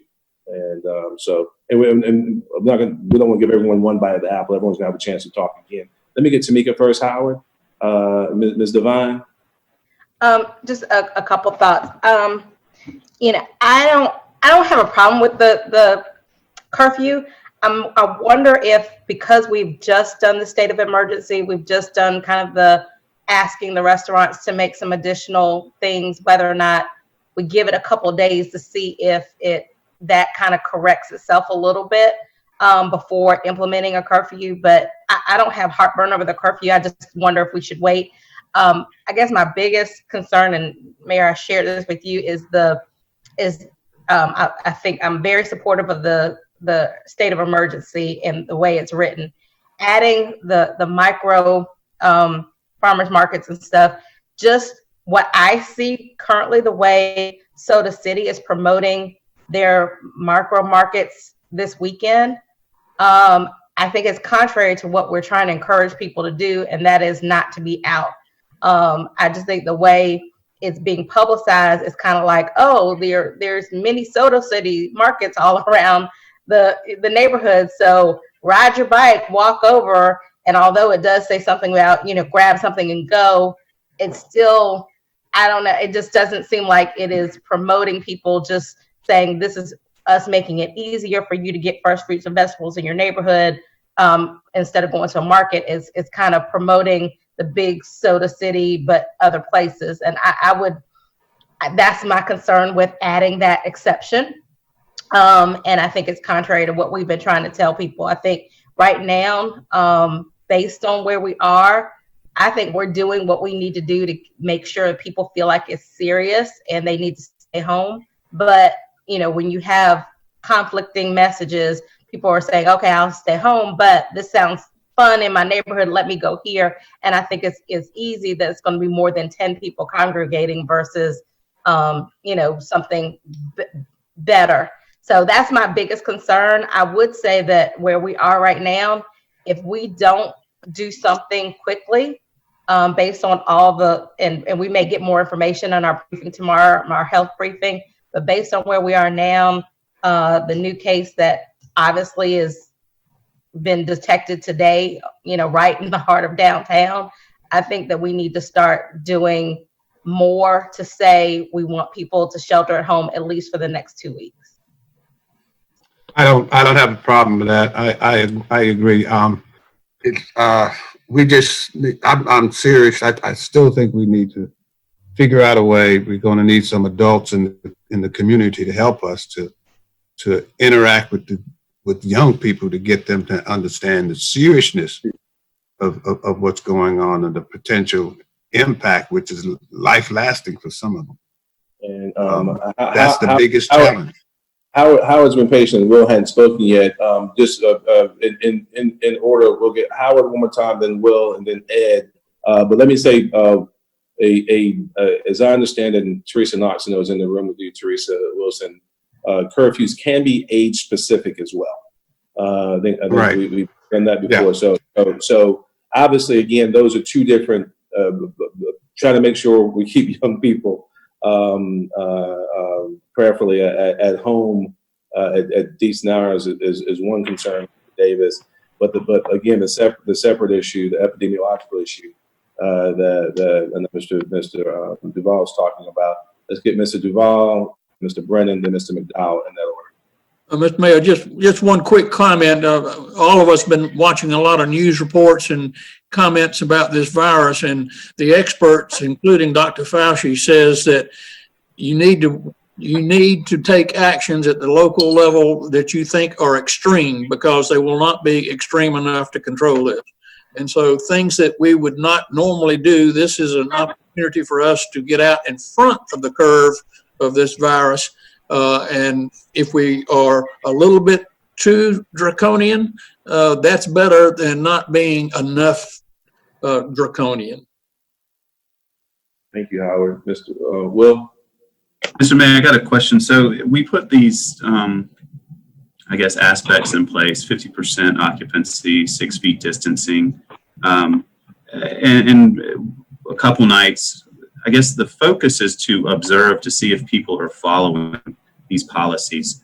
who is going to, I guess, do the observation for us to know if this is happening, so that we can, in fact, take seriously whether it's time to go towards a curfew and or a delivery pickup option. The council, it's his job, her job.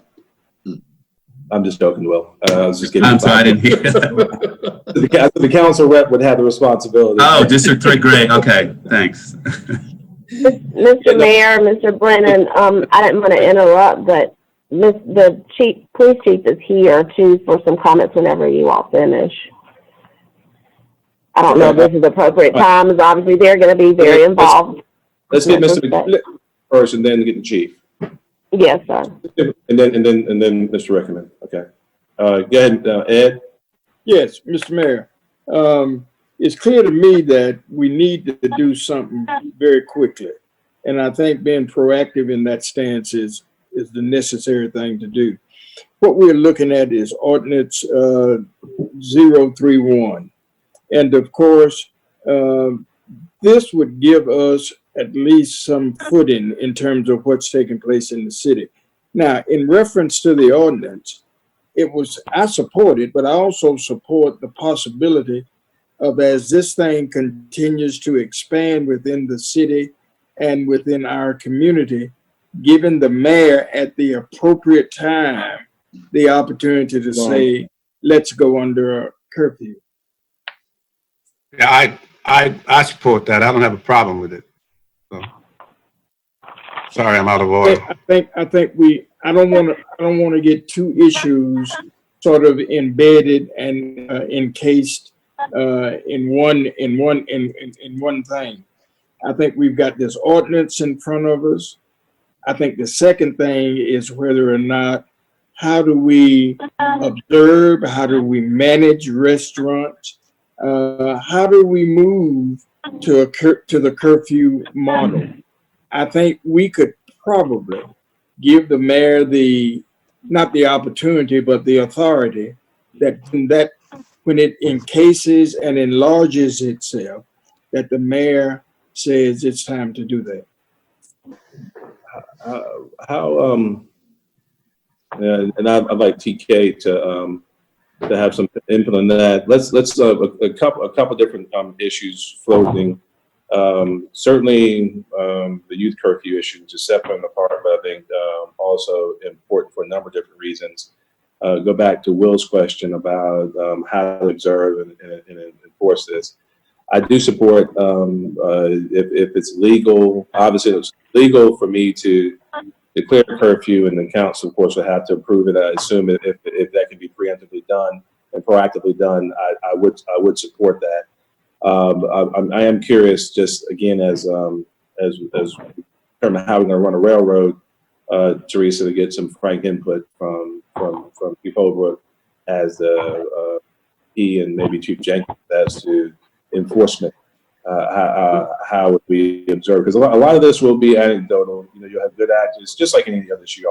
We'll have good actors and bad actors. We have a whole lot of business folks who right now who are really trying to do the right thing, at the very same time protect their livelihoods and by extension the men and women who rely on them to keep the lights on and pay bills to feed their families. So we have to constantly keep that in mind, while of course doing, Howard, as you said, as Dr. Fauci and others have recommended, really pushing the envelope in the long-term interest of public health.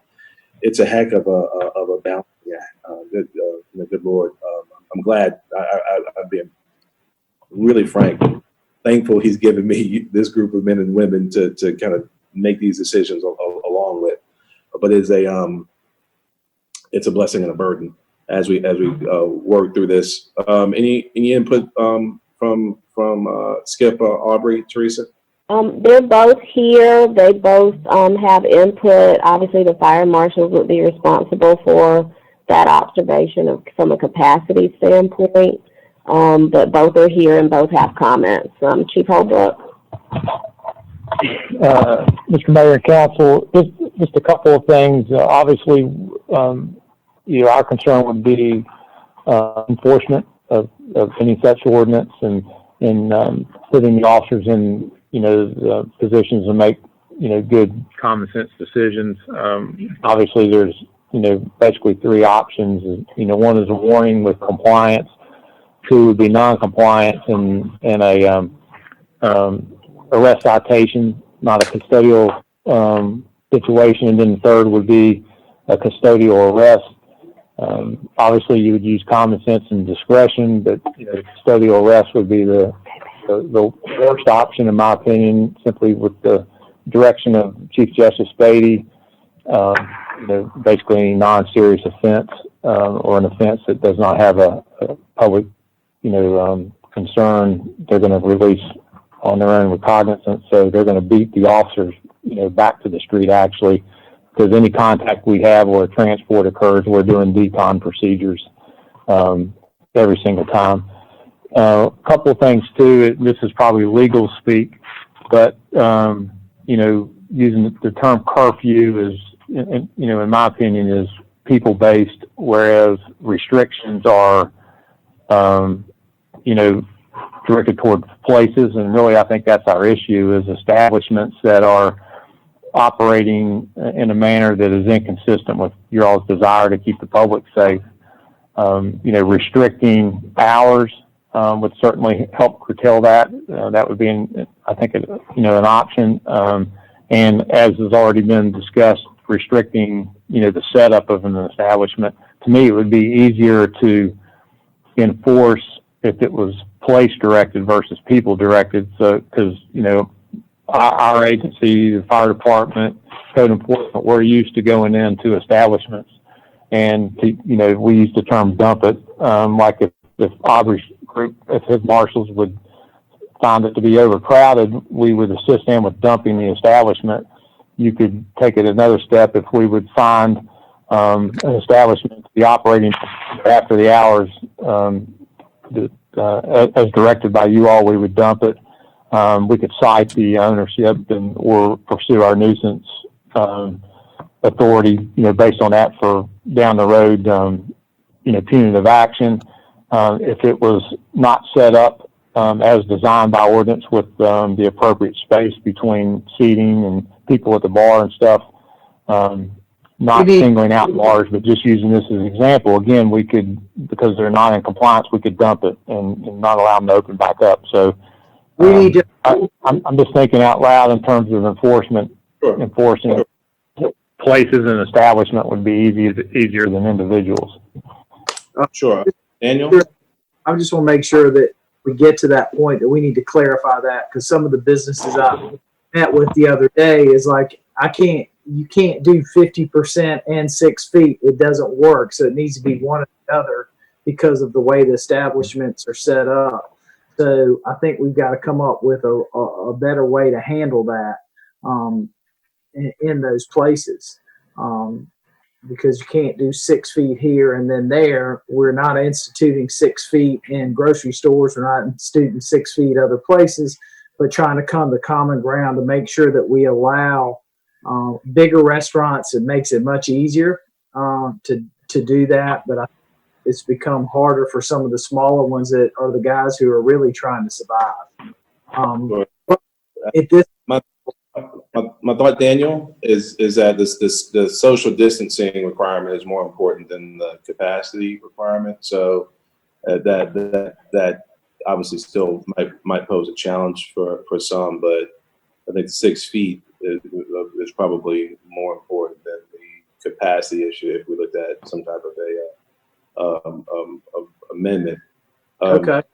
I'm thinking out loud, so y'all think right along with me. So, Chief, social distancing at a bar is not the reason you go to a bar. We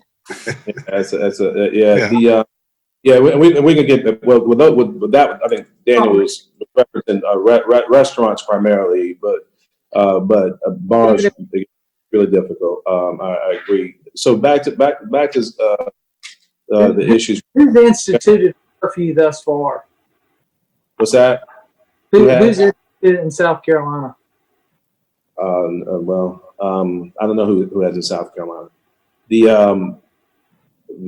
back to the issue. So, Chief, you're obviously the curfew under our law allows us to apply it by specific area designated. It allows us to also do it by specific day or night. So we can obviously define it as we see fit.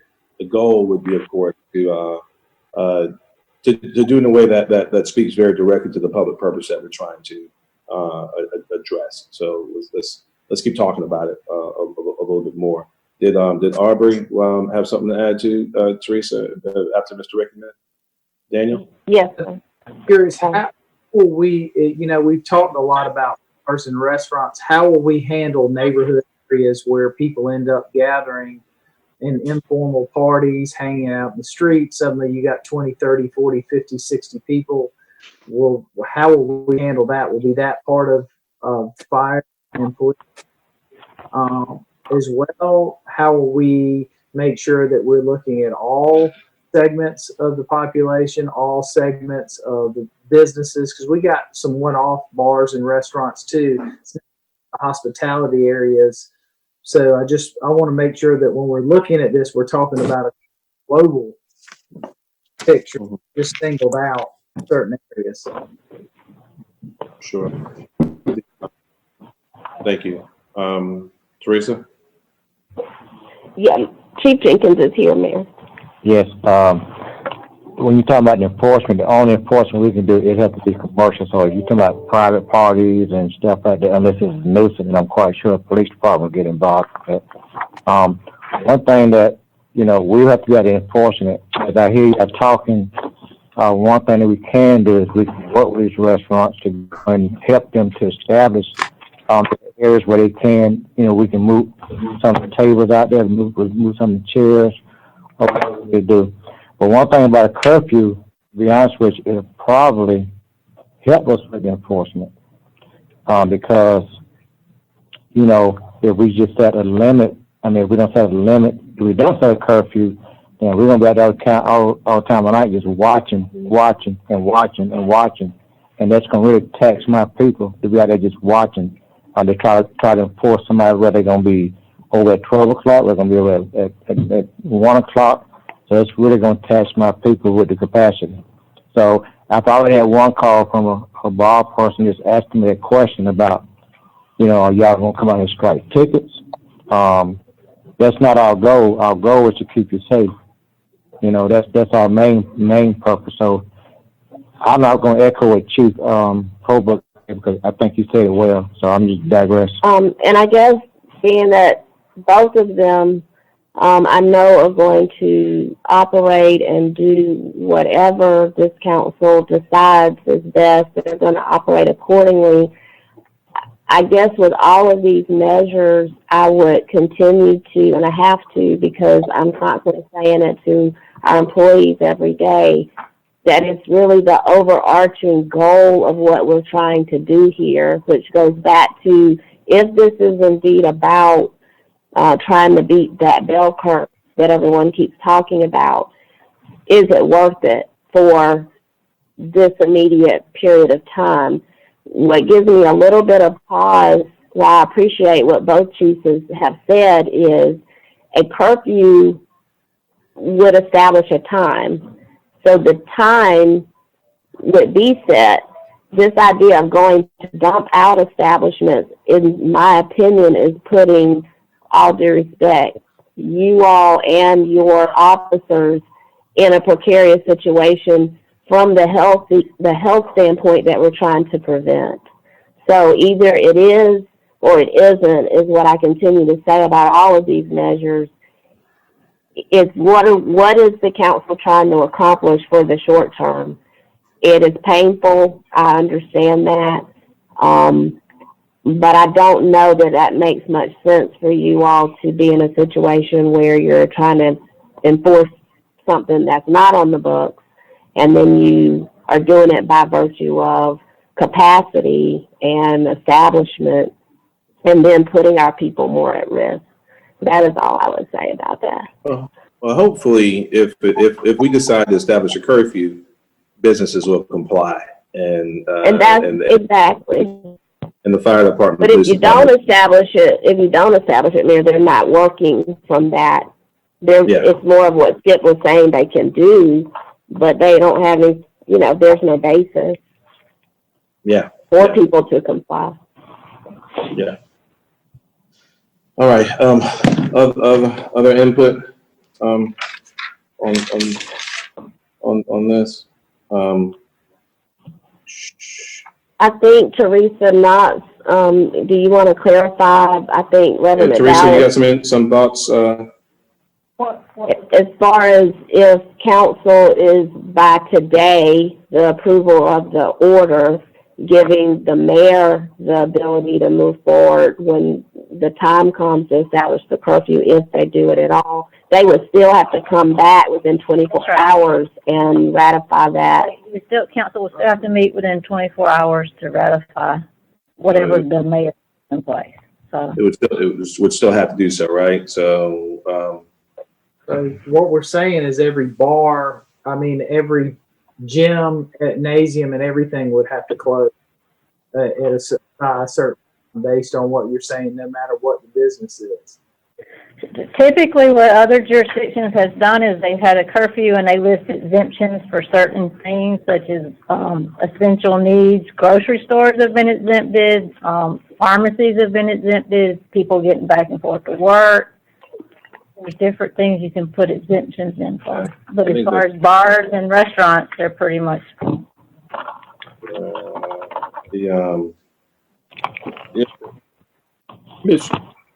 Mr. McDowell.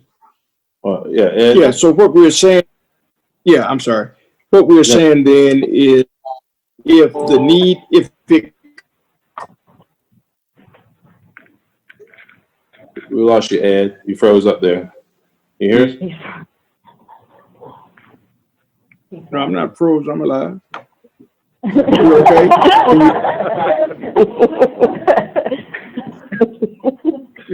All right. If it continues to worsen, if COVID-19 continues to worsen in our community, and particularly in the city, there's a 24-hour conversational piece or a 24-hour authority given to the mayor at that point. The mayor has the authority under state law to effect a curfew immediately. But council at any point, and the council has to affirm that decision in a meeting within 20. All right. So Mayor, quick question, sir. So let's say it goes to the next. I'm sorry, Ed, you go ahead. I'm sorry, Ed? Yeah, just need to be clear about the progression as we move towards curfew, if we move towards curfew. Yeah, thank you. Will? Well, just to continue on that progression conversation after curfews, what is it the same process moving forward to put that decision into your hands, Mayor, and then the council confirming your decision moving forward? Yeah, well, I think what Teresa Knox was attempting to clarify based on Ed's motion to preemptively give me the consistent authority. The reality is that under law, I can establish a curfew, but council still has to affirm it after the fact. You can't do it preemptive. But as we see in other municipalities, the shutting of non-essential businesses, of to-go options for restaurants, is that the same process? This specific, the confirmation of the state of emergency, yes, that's still the same process. But it seems like I think we have broad and deep consensus on the state of emergency. We're good there.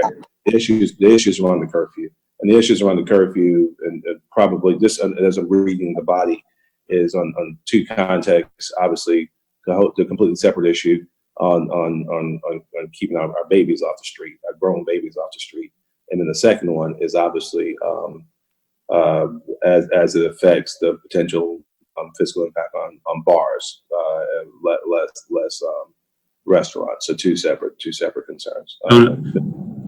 So, sir, so an approval of today's resolution gives us Plan A with the option of Plan B for you to move on Plan B. That makes sense? Well, Template-wise?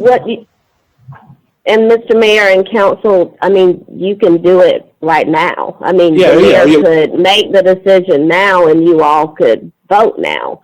It's just that whenever he makes a decision, you have 24 hours to come back and ratify that decision. Or he can make the decision, you all could discuss it now. You know, obviously we have this item on executive session. If you need to discuss it further, then come back and ratify it. But that action just has to occur. And I know I only say that because of the timing of all of this and getting all that together and so on and so forth. So I just wanted to verify that too. Okay. Thank you for clarifying, Mayor and Ms. Wilson. Yes, Right. sir. Mayor, Mr. Duval. Mr. Mayor and members of council, I would like to suggest that we go ahead and implement a 11 p.m. curfew based on what both of our chiefs have said. It's more easily enforced than trying to separate by 6 feet or looking at the capacity of a building. And if we had a 11 p.m. curfew with the exemptions from that curfew of essential services like pharmacists and food stores and gas stations and whatever else the attorney recommends, I think that would be an easier thing for the citizens to understand also.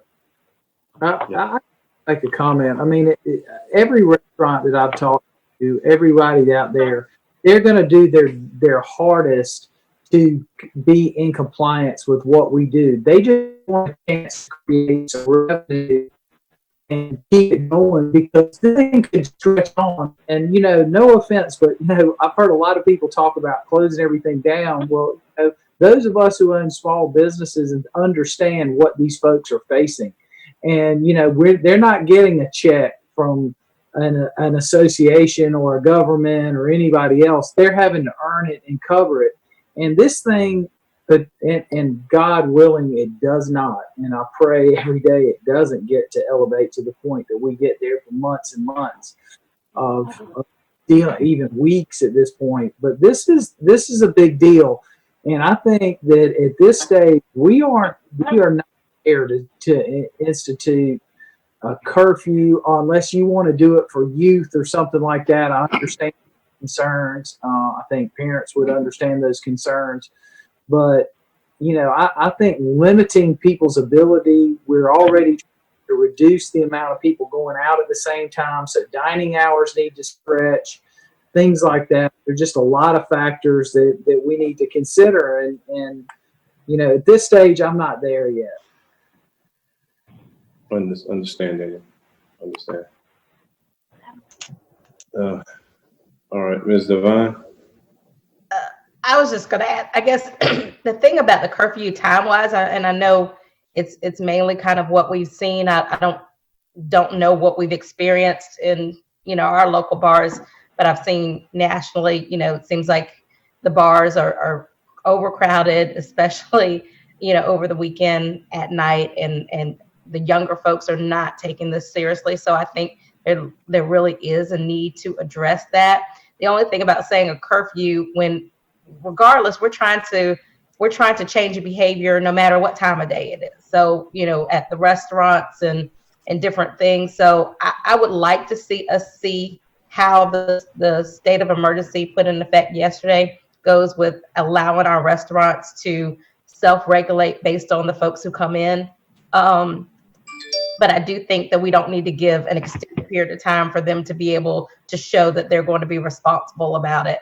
So if, you know, I would be in favor of letting them see how it works, and then on Friday, possibly looking at curfew. But I guess for me, the curfew thing, it addresses the bars, but it doesn't address, you know, just the congregating in restaurants and having, you know, really trying to limit the way people congregate. I think we need to be stronger on, you know, possibly, you know, just really pushing people to do carry out, delivery, not going out. And I understand, for a small business person, I understand that. That's why I've been trying to spend a little bit of money that I probably should be saving, because I'm not going to get paid and not eat out. But I've been trying to support the businesses, but doing it through takeout. I think that is where we need to be focusing on keeping people from congregating no matter what time it is. So I don't want to get wrapped around a curfew, because it seems like, oh, we're just worried about people staying out after 11, where that's not our only concern. Our major concern is people congregating no matter what time it is. Let me ask this. The two issues are the curfew and congregation. I haven't heard anything referenced other than Charleston. Do we, Mayor and Daniel, or sounds like Tamika may know, who else is doing what near us that we can? Not have a curfew. Huh? Charleston does not have a curfew. They've limited how many people, okay, but they do not have a curfew at this stage. What, Tamika? What are you hearing? I haven't heard anybody else. I haven't heard anybody else in the state. I did see something. I think it has been discussed in Charleston. I don't think they've gone that far yet. But I don't think we need to worry about what other folks are doing, as the mayor's talked about. I mean, we need to lead, and I think we need to be harsh. But my biggest thing is just making sure that we're communicating that no matter what time it is, people don't need to be congregating, and whether that is adding in, the 10 or more, and and making sure that we're pushing that a little bit more. I think that we've got to push that and keep people from being out, because we've got people who are asymptomatic who are testing positive. Whether you call it a curfew or not, Mr. Davis, a lot of places are ordering the mass closing of businesses at night. So you may not call it a curfew. Miami, for example, issued an order mandating all entertainment establishments and non-essential businesses closed to patrons. I believe that would be an 11 o'clock curfew shutdown time that they had there. Exceptions for dining restaurants that may provide takeout, delivery, or drive-through service at any hour. It also doesn't apply to grocery stores, food banks, pharmacies, commissaries and cafeterias and restaurants located within hospitals. It doesn't apply to hospitals, pharmacies, grocery stores, medical service providers, medical supply stores, gasoline service stations, hardware, convenience stores, private offices, hotels, and automotive repair centers. So, so there are a number of places they may not call it a curfew, but they do have 11 p.m. closing times for what they determine non-essential businesses and establishments. But I guess here, I think one of the things Tamika brings up the point. We all like to focus because we have certain target businesses that we're worried about, but this is. You're seeing people congregate all day long thus far. I mean, I just earlier today went by one of the parks, and there's families, tons of them out there playing with their kids. I know we're going to handle it, but how are we this and that? I think trying to push the social distance and give people a chance, see where it goes. If we monitor people. Are we going to walk through with a 6-foot stick? No, we want to try to encourage as much takeout and much other things. But I'm really, really, really concerned about every aspect, because when you start going, we focused on restaurants, but then that affects the dry cleaner, that affects the shoe cobbler, that affects the tailor, that affects. I mean, it is a massive ripple effect, and I think we have to be safe, but we also have to be very conscious of what we do. How does I'm speaking Attorney Daniel, I know you've been in this business, and I guess Will, I know you have as well to a degree. 11 p.m. Just how does that not serve as close to dividing line between restaurants and bars, or restaurants and nightclubs as you might get? And that might be arbitrary, but I'm trying to determine how, under any scenario, we're able to enforce with any realistic eye on the epidemiological concerns that we're trying to address here.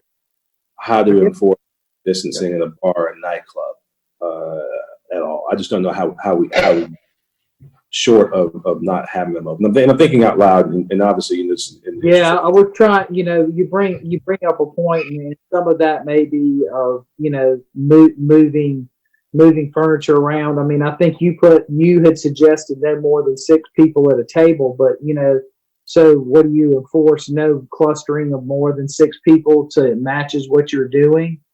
I mean, I don't know all the details, and I think probably having a conversation with people, who would have to enforce it in their own business would probably be a good. But I think some of these guys will, work their tail off to try to accommodate the best we can. But if we allow a table of 6 in a restaurant at any hour, what's the difference of allowing a group of 6 to congregate in a bar?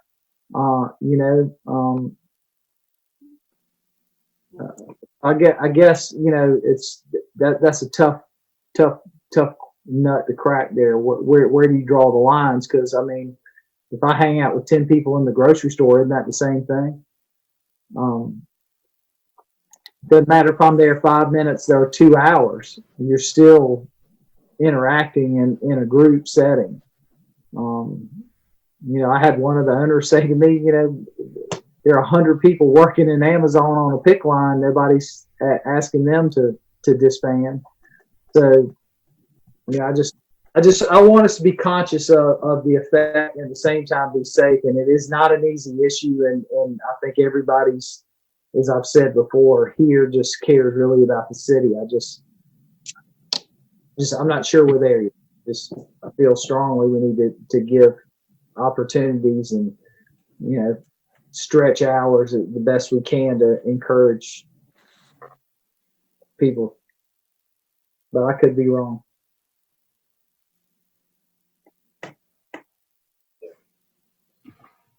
Any additional thoughts from you all?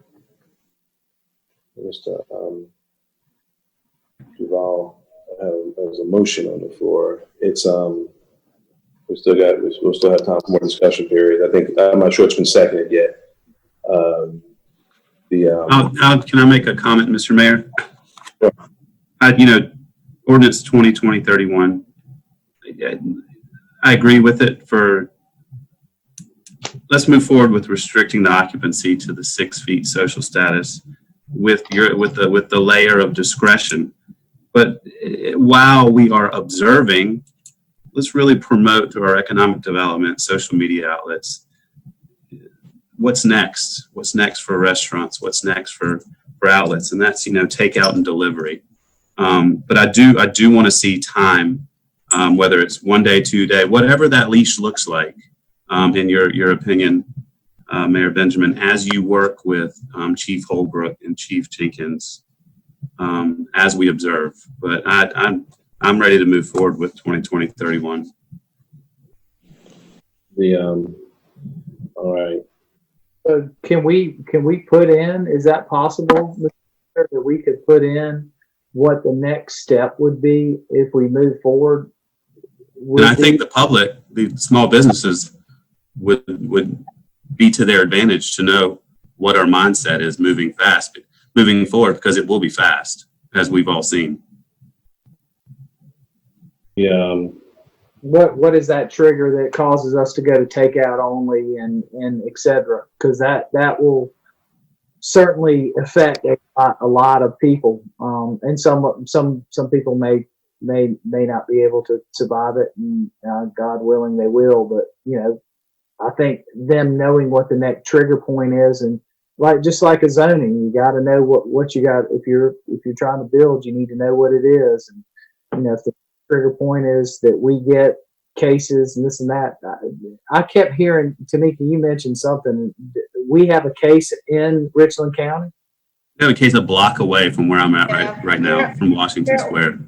Yeah, apparently, an employee in an office on the tower, 1301 Gervais, tested positive, and they sent out something to all the tenants that they have, that they've cleaned the building. The person hasn't been there since March 9th, but that's about all. But the person at least worked here. Don't know if they are. They lived in Columbia, but they worked on Gervais Street. Didn't know that.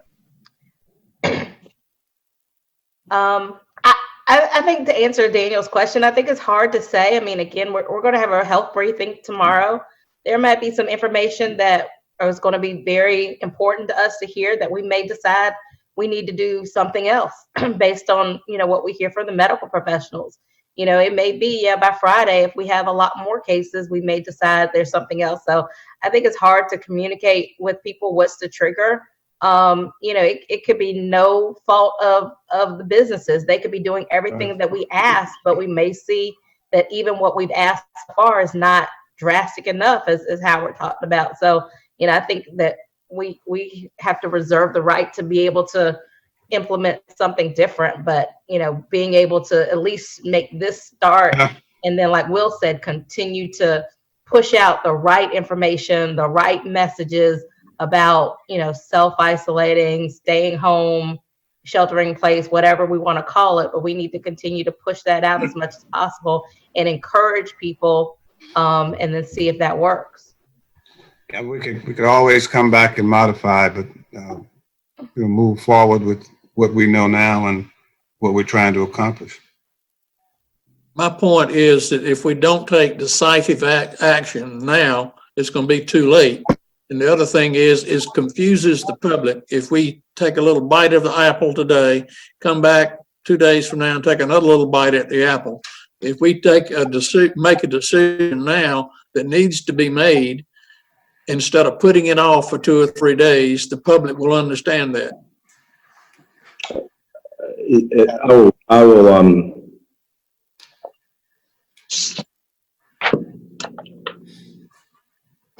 Tough, isn't it? It's incredibly difficult, y'all. It's incredibly difficult because we're you've all the old Greek riddle. What happens when an unstoppable force hits an immovable object? And I feel like that's where we are. Epidemiologically, everything that we're seeing, everything tells us we need to act now. And short of acting now, we're talking, and that's just real. Very same time, the practical effect of our actions as council people will have the practical effect of putting some people out of business, and maybe for good, which on our spirits as well. It appears that we are we are on the curve as a country. And some people are moving a bit more urgently to try and flatten the curve.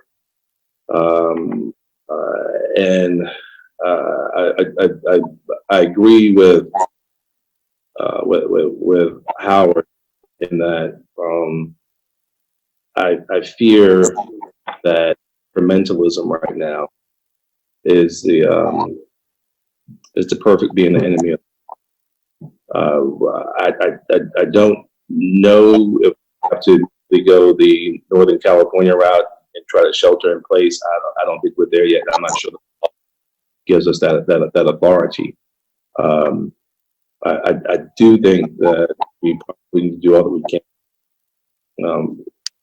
sooner rather than later, as much as it pains me. And I say this, I talked to I talked to all of you. I enjoy all of you. I love all of you. I've talked to all of you more these last few days while not seeing you than I have over these last several years as we've kind of worked our way through this. We've noticed that. Yeah, well, I try not to call you Howard. But these are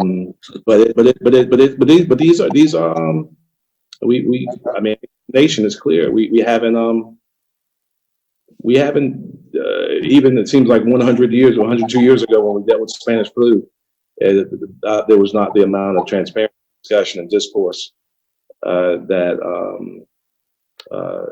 we're engaging in right now, and as a result, millions died. We are looking at a potential death here in this country that could exceed what we've seen in terms of American lives lost in each of the world wars. I mean, this is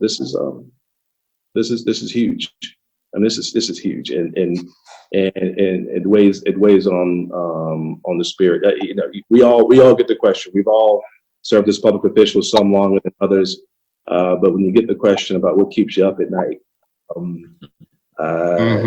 this is fundamentally changing the answer to that question.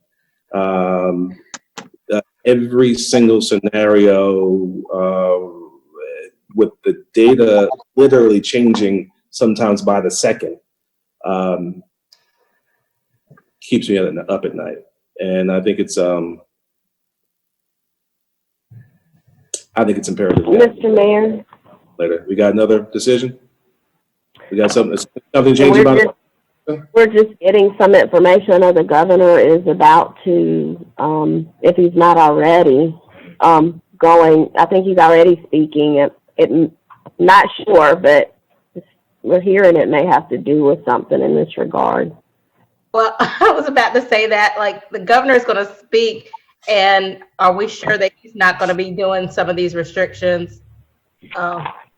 Before we, I just checked on, I literally just checked online, Teresa, to see if they had anything, and they didn't, but I know he was supposed to go live at 4.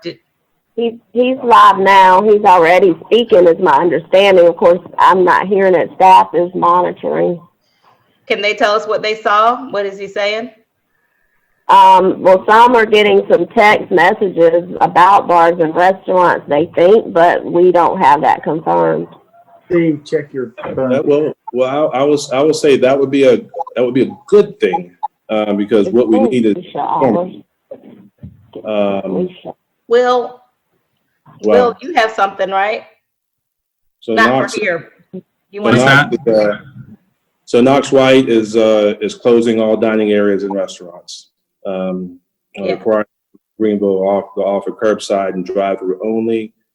I would love to, and we've got a little more time here and some more consideration. I'd love to hear what the governor has to say. I do think that a uniform approach statewide is obviously what we would need and want. We have had a couple of instances in the last few days where the governor has indicated what he will do. So he's gonna shut down restaurants. Well, this is what we've been told right now. Let's see if he actually does. So requires restaurants and bars to close their dine-in service starting tomorrow morning.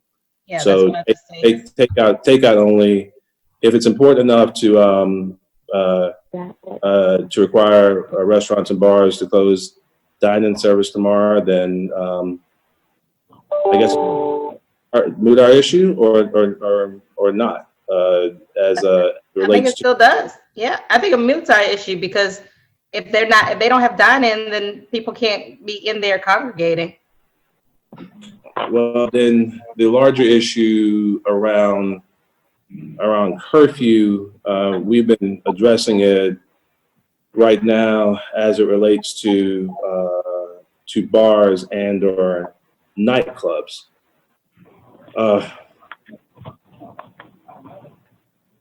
I'm trying to spin my wheels in terms of large gatherings, keeping people in large gatherings off of the street, which I guess is not illegal right now. Are you seeing the executive order, Mr. Mayor? I was looking at a tweet about it. Can we go ahead and have, can we take a 10-minute recess? Let's take a 10-minute recess, have Teresa Knox and Patrick read it, report on it to us, and then see what type of further action we might need to require. You okay with that? Yes. Yes, sir. That we were trying to effectively regulate, but trying not to, obviously trying to balance the various concerns. How do we continue to address these public health issues that also could potentially now become public safety issues? And looking at the issue of a curfew, a citywide curfew. And I wanted to discuss that to you all. I have the language that we used in 2015 that obviously would have to be slightly amended to make sure that people who had medical needs were contemplated. But I wanted to put that out for discussion, and we'll deal with this and then deal with the rest of the agenda. And as we get an assessment, full legal assessment of the new executive order, we will proceed accordingly. And there are a couple other issues I know. Talked to Mr. Rickman and some of you others about some requests we want to make of the governor's office. And I want to give the governor obviously a great deal of latitude he deserves. We're all operating from by the moment as things change very rapidly. We're watching the number of cases increase precipitously in our state just over the last 10 days. You think when we just met 10 days or so ago, there were no cases. And now we have dozens of cases, as we indicated to the DHEC official at that meeting, that we had that expectation. It was not if, it was when. But I am also going to appeal to the governor and his staff that if these decisions are being made, and we have to make decisions in the interest of the people of our respective cities, that he communicates with us much more effectively in a way that is collaborative, so we can make decisions in a collaborative manner. That's a bit of an aside, but we'll make that communique. The separate issue, and Mr. Rickman, you may want to speak to it directly before we take the curfew issue up, is obviously we are looking at a global pandemic unlike we've ever seen that will have economic impacts on the state unlike we've ever seen. And right now we are looking at a nearly $2 billion surplus, and this one-time surplus in the state budget. That the legislature is going through its typical process of deciding how they're going to handle one-time, non-recurring expenses. And I'm of the opinion, Daniel is as well. I mean, if you maybe as well, we want to urge. Obviously, every community has significant projects on the table, including ours. But we're going to need to make sure we have significant built-up reserves that are going to help our citizens and our businesses deal with this massive economic disruption. So we're going to urge council and the city to share those concerns in written format Mayor? with the governor sometime today. Yes, ma'am. Are we supposed to be live now? Are we not? We're not. Well, Okay. now, yes, it's streaming. We're streaming. We're streaming. Steve, you're still showing mute. Daniel and Tamika were showing mute about a half minute ago. Erica, how long have we been on? I just texted Chris Trainer because he tweeted. I just texted him and he just texted me back at 5:31, said no, he doesn't see us. They just got it back online. They don't know. Just walked in our meeting and told us that the video was restored. So everything I just said, I need to reset or need to say again? Yeah. Hope not, no. Redo that. Yeah. No, I think Chris may not have had it. I just saw a tweet pop up from the state newspaper. There was audio. We think there was audio there, but not video. Is that accurate? But you're back up streaming audio and video now. I hate to deny the 3 times this beautiful face. So I'm back online now. Daniel, let's touch on that issue regarding the surplus really quickly, and then let's put a bow on the curfew discussion and move on with the rest of the agenda. Daniel? Well, I think Hey, we, I'm sorry to be difficult, y'all. No, Chris says he's not seeing it. All right, Mr. Mark, okay. Well, we are online, so let's check the link. I've got it on my I was computer kind of right text, but and they could hear everything that Dan said. Should I ask him to refresh? There was audio, he said. Yeah, if he could maybe refresh, we're asking multiple sources and they're saying that they see and hear you all now. I mean, outside of. I have it right here, and it's not through us. Yeah.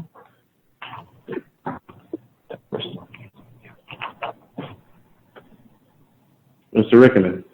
I think it may be offering, though, because now mine isn't. well, I think what we discussed in several messages throughout the day, and we're hoping that council we could do this as a group, but to send a letter to the governor, the speaker, and the pro tem over at the Senate request a escrow that all that $1.8 billion worth of taxpayer money and save it until we get through this crisis that they made supporting our small businesses, our other businesses, and obviously the people who are going to need, because with this situation and not understanding where we're going to end up, it's only logical that we use the money that was generated by everybody back to regrow our economic development, our businesses, and help those in need. So I hope everybody thinks we should send it as a group. I think it would be great if council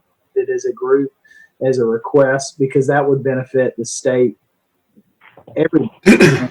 I'm not quite sure, what the protocol is, other than we can do is request it. And, I know there are a lot of worthy projects that they were thinking about using that money for, but I think making sure that the people who are existing today have the quality of life back after we get through this crisis.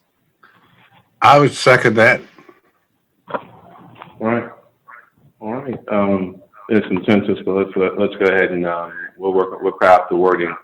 Let's go ahead and have a vote on it. With the previous question, Clerk Colorado. I'm sorry, just clarification. What are we voting on, the state of emergency, or we're voting just on what Daniel just said? We were discussing the surplus issue. Okay. The surplus. Okay. And I think that's good. This is part of parliamentary procedure to make it. Our motion is still actually on the floor. So if we want to take them up in order, we can do that. All right. I don't think what's the will of the body? Can deal with it.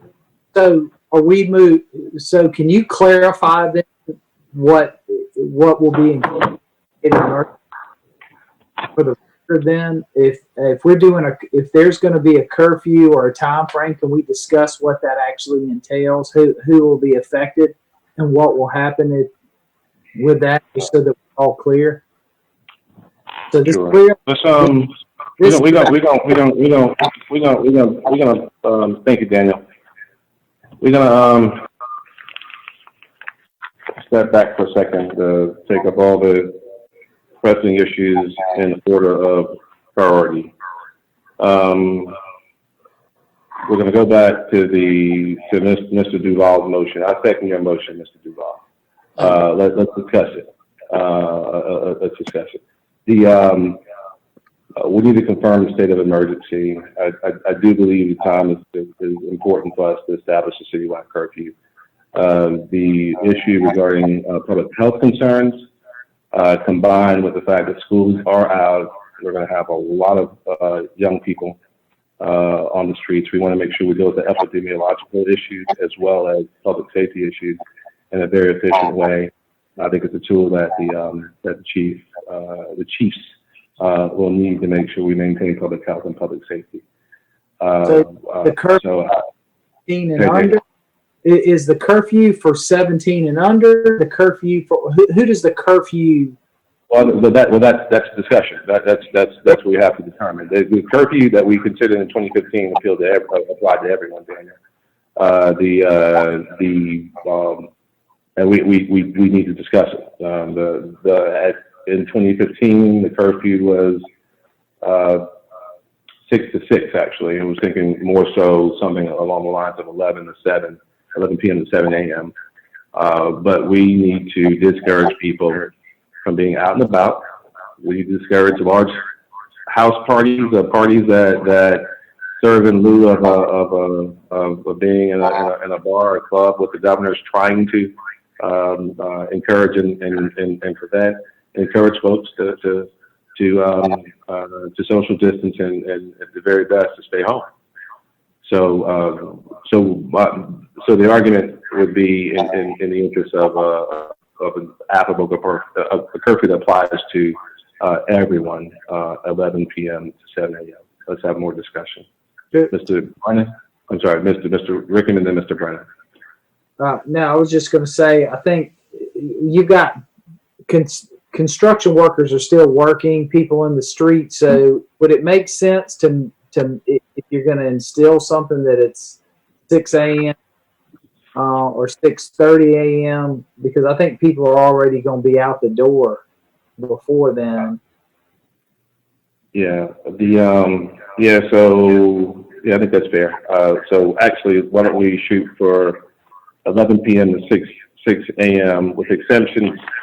I'm looking at the language in the 2015 exemptions. Of course, are for people carrying out their duties, police officers, firefighters, active duty military, healthcare providers, public works and utility workers, employed by any public utility.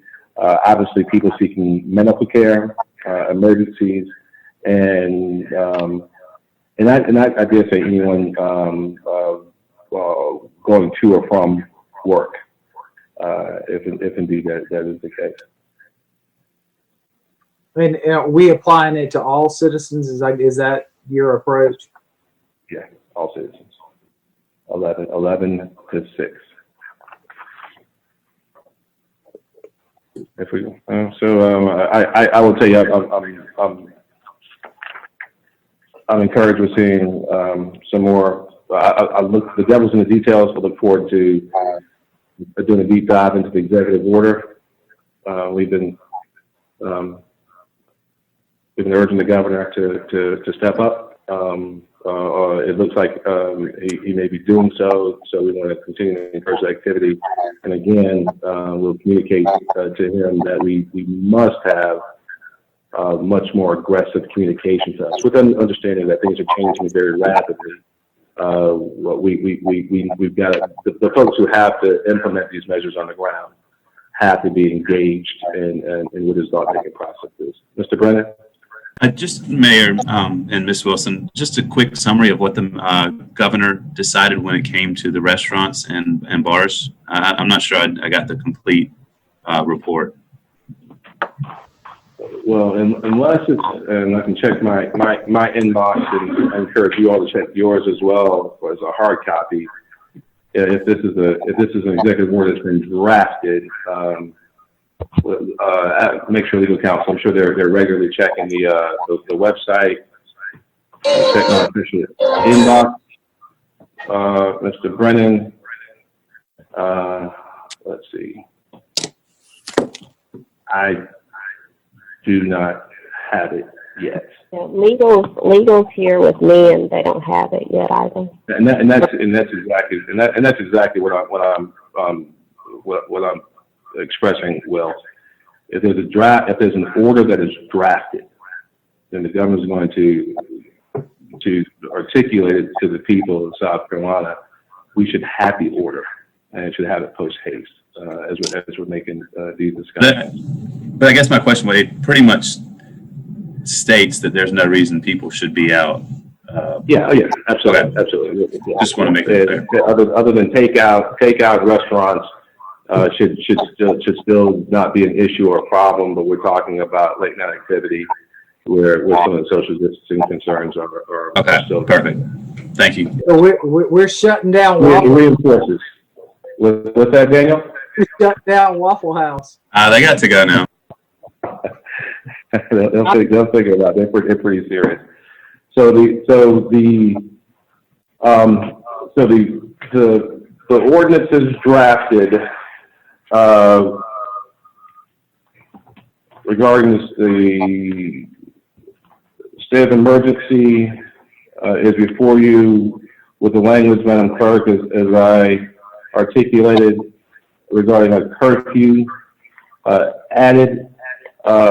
Ms. Devine, you raised the issue of the market, which also may have been addressed by the governor's order as well.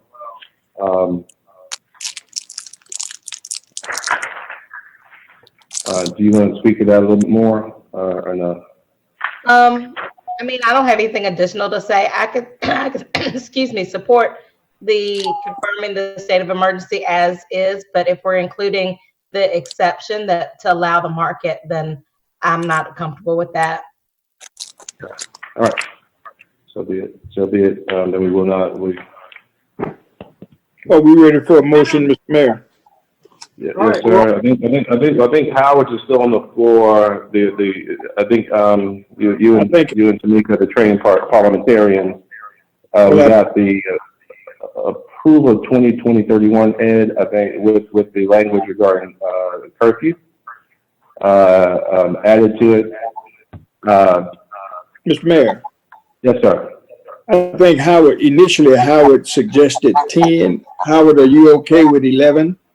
Yes, when I made the motion, it was for 11. Oh, all right. 11 to 6. All right.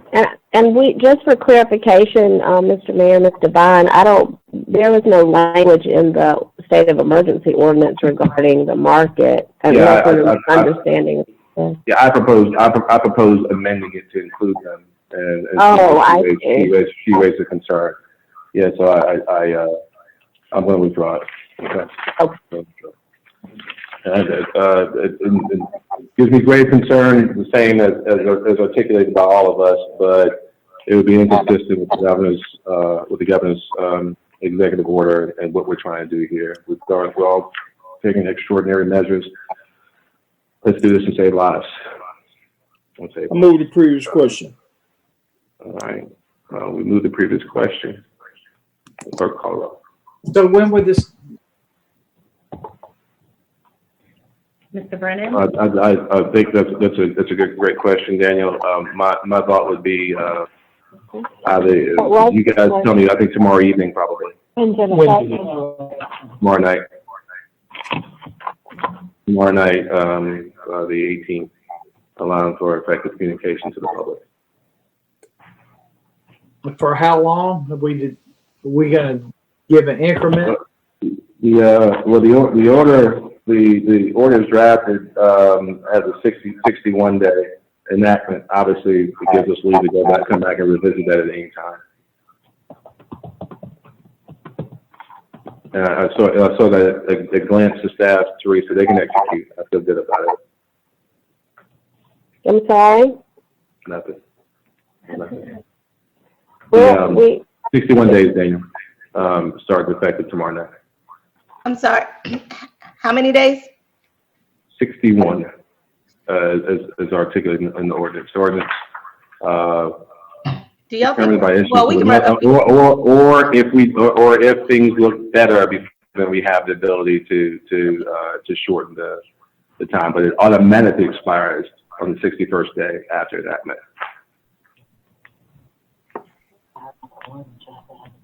Clerk call the roll. Mr. Brennan? Yes. Mr. Rickerman? Yes. Mr. McDowell? Yes. Mr. Duval? Aye. Ms. Devine? Aye. Mr. Davis? Aye. Mayor Benjamin? Aye. I want to. I know we have still more of the agenda to go through. I do want to thank y'all. We've had some heavy lifting over the years. Done a great job handling the people's business. I can make a very few decisions that will weigh as heavy on us as this one. Welcome to the council, Will, by the way. Yeah, 2.5 months. Wow. Can't wait. Yeah, welcome to the council. But again, you always pray that you have a chance to serve with people who have not only their heads, but their hearts in the right place. And I feel strongly we got that. So let's work together, continue saving lives and seek peace and prosperity in the city. City Manager? Yes, sir. The final addition to the agenda as far as an emergency ordinance is ordinance number 2020-032, an emergency ordinance to temporarily suspend the normal operating procedures of City of Columbia boards and commissions meetings.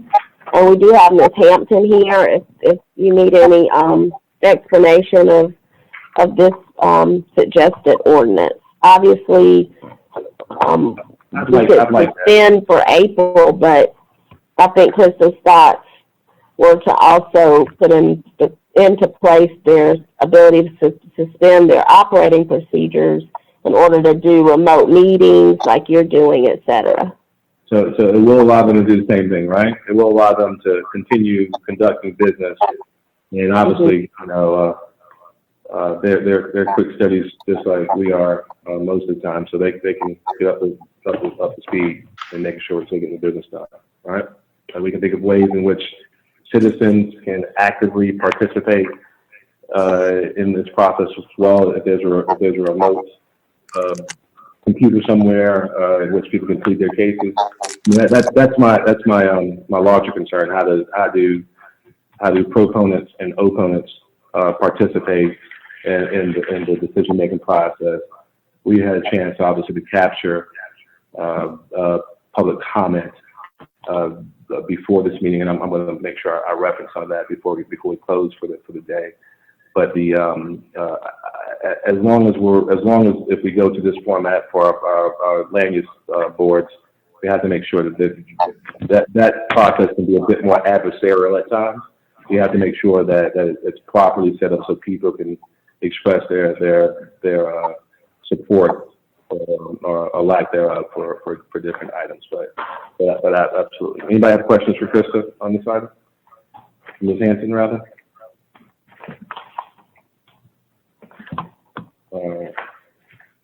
Sidebar, Post and Courier just posted Charleston Restaurant Group off 1,500 people. What? Repeat that, Daniel. Post and Courier just posted that Charleston Restaurant Groups lay off 1,500 workers because of this. Wow. Yeah, it's and obviously, you all. I'm sorry, I keep touching my face, y'all. The fire chief just told me to stop touching my face. Daniel, you do the same. It's tough. It's devastating. We're going to have to do all that we can to help a lot of businesses through this process. I talked to one local restaurateur yesterday who urged all his employees to immediately apply for unemployment compensation so that at least could receive 50% of their compensation over the next 4 or 5 months or so. And he was going to keep his kitchen open, do catering, meet community needs so that he could make it through. But his goal is, of course, to try and make it to the other side of this challenge. We're going to have to provide several services to a number of our businesses to help them through this difficult time. 1,500, that's huge, Daniel. And then, of course, they also have they just unloaded a large ship there as well, I think, right? Ms. Devine, and then Ms. Devine, and then Ms. McDowell.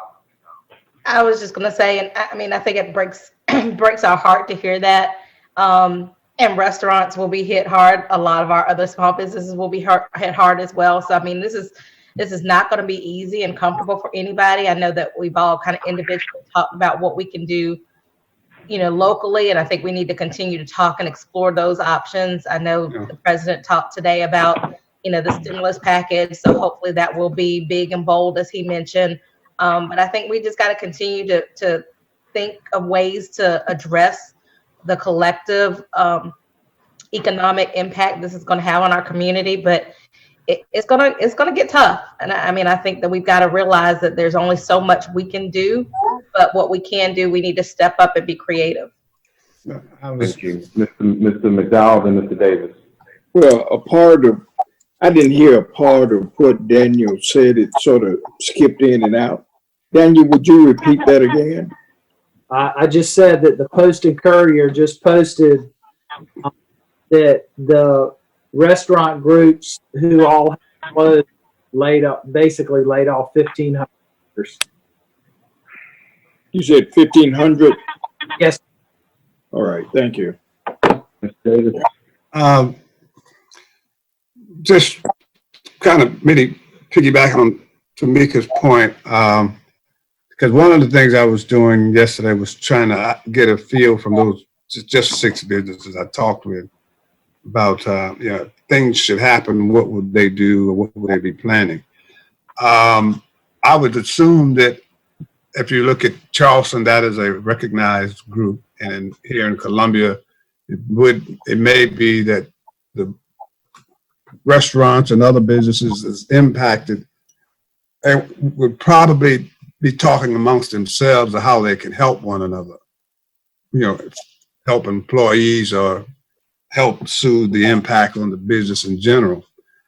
I would hope that if that kind of activity goes on, that they maybe communicate with us and we kind of see what we might be able to do to help them out. May not be dollars either, but I think we have certain resources or certain ideas that they might be able to use in their strategizing. Make sense? Well, it makes sense in a real way. Folk are hurting, and folk will hurt. And of course, our hearts are crying out for those kinds of situations. But life is important and life is precious. We've made decisions based upon not our heads, but our hearts. And I think a hard decision is hard. It's going to reap some implications there that's going to hurt businesses and particularly hurt communities, wherever they are in this city of ours. A long time ago, a few weeks ago, I heard it's not if, it's when. And of course, the when has come. Now. Okay. All right. Thank you, Ms. Wilson. Yes, sir. At this time, did they vote on? 11:14. Do you have a vote? Yes, sir. You all need to vote, sir, on the boards and commissions. Oh, yeah. All right. Move approval. 032. Second. Second. Discussion. Move the previous. Oh, is your motion, Howard? Move approval of the ordinance 032. Move the previous question. Well, I'm It sorry. was the operating procedures for board, land use boards, Daniel. Yeah. Move the previous question. Mr. Brennan? Okay. Yes. Okay. Mr. Rickerman? Aye. Mr. McDowell? Yes. Mr. Duval? Aye. Mine? Aye. Mr. Davis? Aye. Mayor Benjamin? Aye. That brings us to item 14, ordinance number 2020-019, banning an encroachment to 908 Scannell in Columbia, LLC, for the use of a right-of-way area. Second.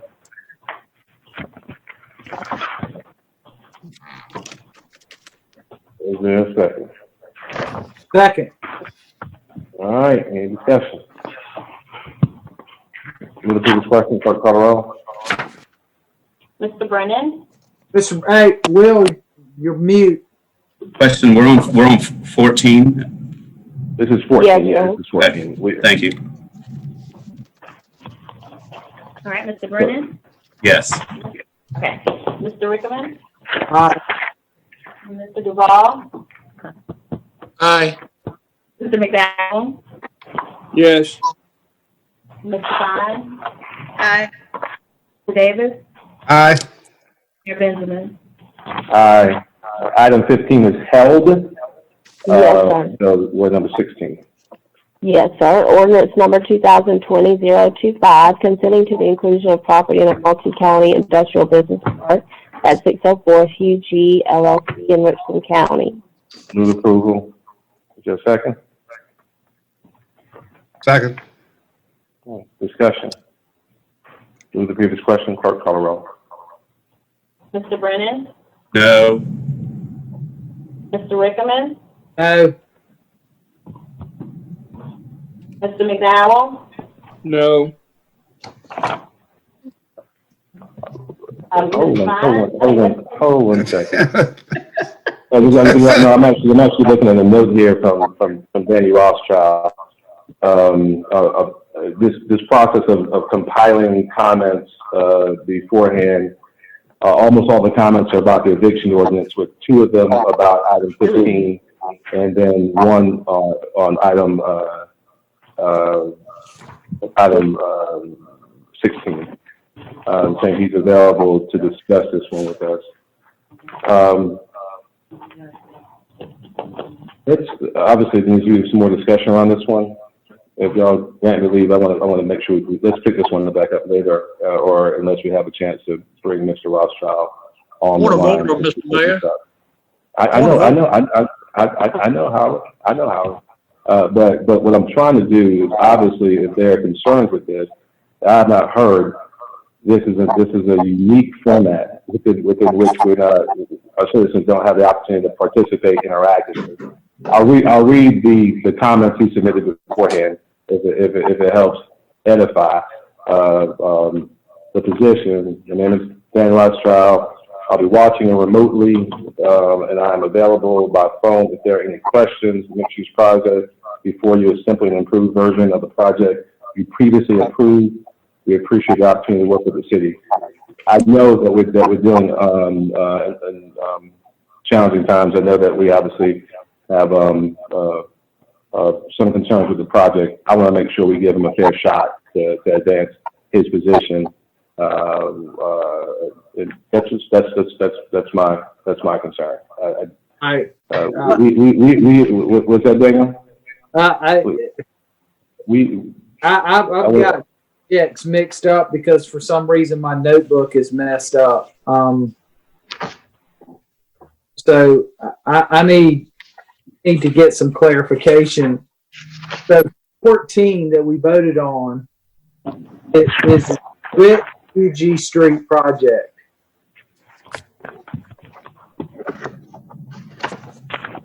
That's just an encroachment. It's an encroachment. Is that what you're asking about, the encroachment, Mr. Rickman? That's correct.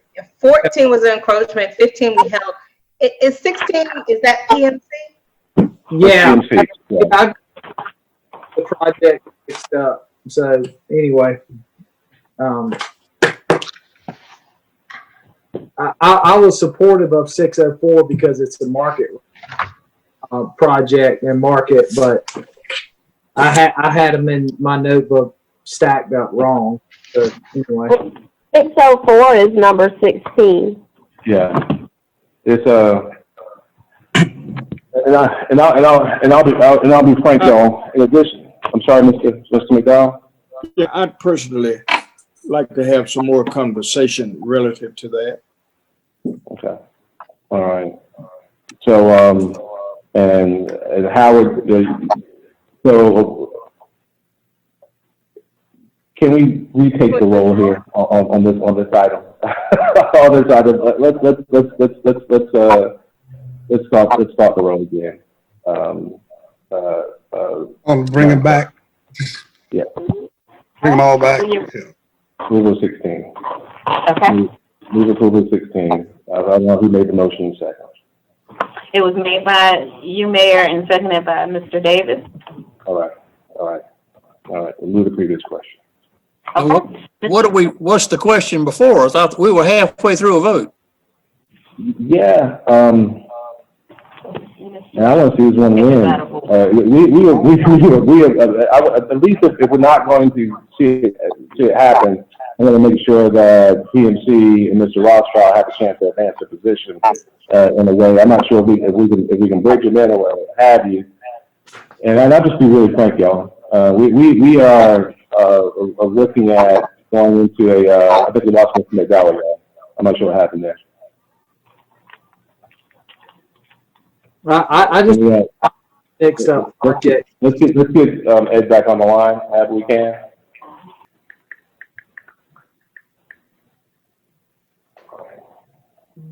Teresa, if we can just get him bridged in by phone, that'll work. I don't think we have any other video.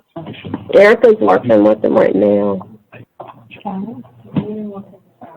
can three-way them in here if you want. Sorry? I can probably, I said we can three-way him from in here. I can't do it because I'm not that skilled on these phones. Oh, okay. Well, we could probably do that here. So we just call him here. There he is. Okay, there you go. All right. So, Mr.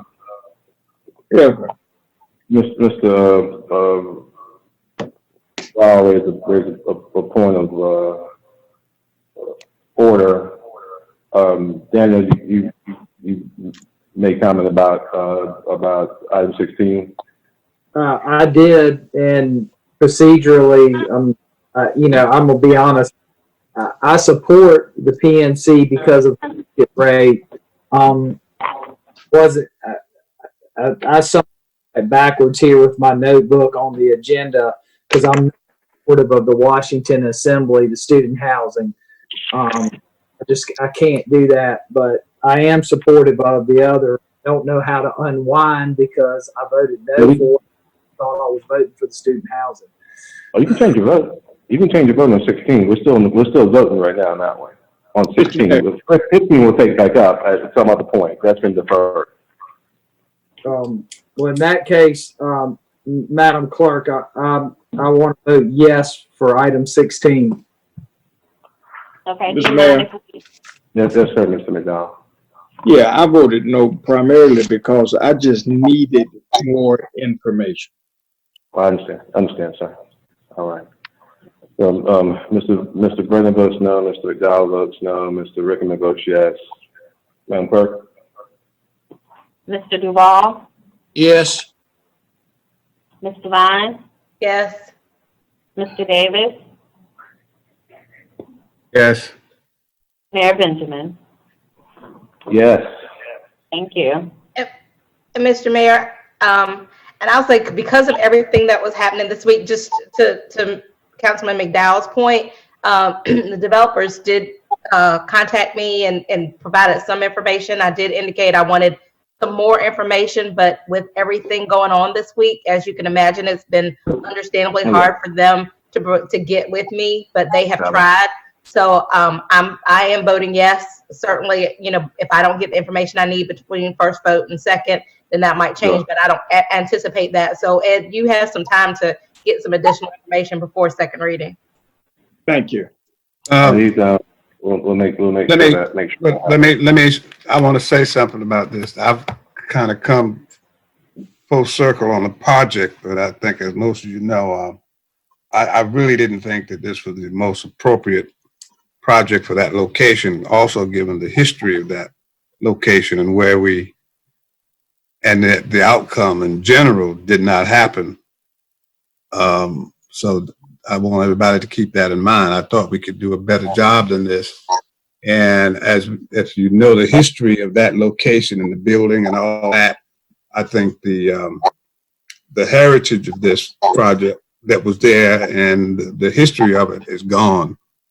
That's not the way to do business in the city. You got the wrong project, Sam. No, it's not.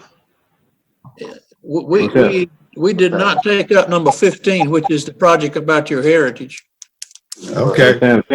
Sam also has a long-standing family love affair with Ward 1, so I know he's referencing that too. And, Yeah, so y'all need to his wife. keep those things in mind when we talk with people. Yeah. So Okay. in the work I would say the PMC did in the Palmetto Compress, helping preserve the history of Ward 1 in the museum is significant too. So we'll have a chance to debate more aggressively item 15, and also when it comes back up in item 16, hopefully all concerns will be addressed on that when we bring it back up. Madam City Manager. Is the vote completed, Madam Clerk? It is. We're done with 16. We're on 17 now. All right, just making sure. Resolution number R 2020-044, public input on closing and transfer of an unopened portion of Hamrick Avenue adjacent to Richland County. TMS number is outlined in an unopened portion of Seabrook Street at Magnolia Avenue adjacent to Richland County. TMS number is outlined. This is the Capital City Stadium. Is there a motion? So moved. A second. Second. Any discussion? Seeing none, I'll move the previous question. Clerk call roll. We didn't receive it. On that one. All right. President resolution.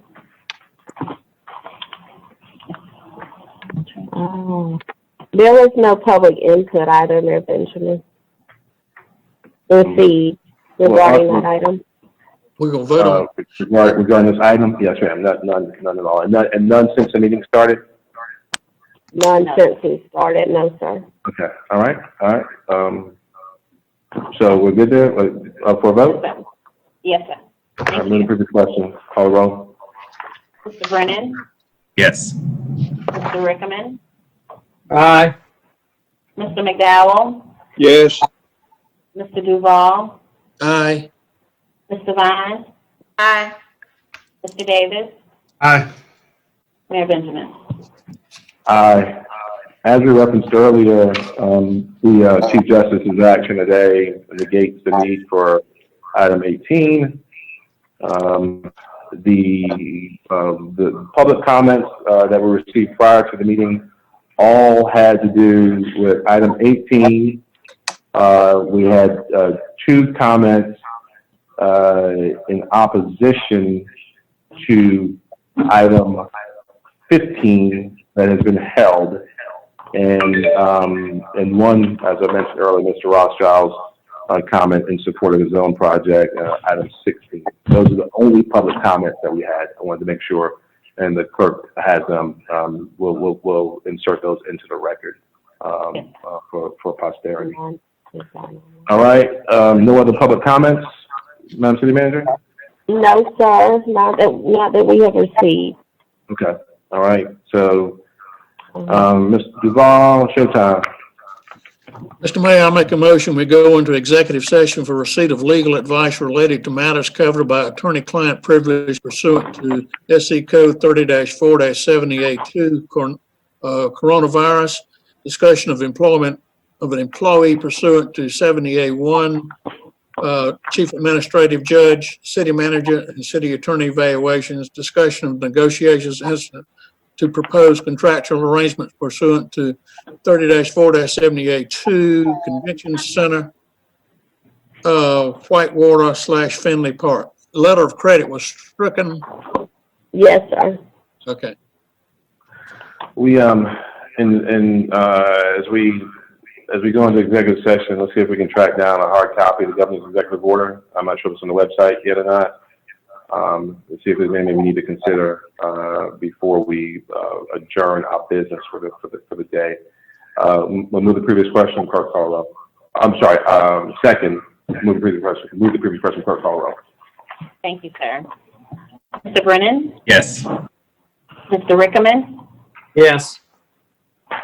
McDowell? We're trying to get him back on the call. Mr. Duval? Aye. Mr. Vine? Aye. Mr. Davis? Aye. Mayor Benjamin? Aye. Thank you.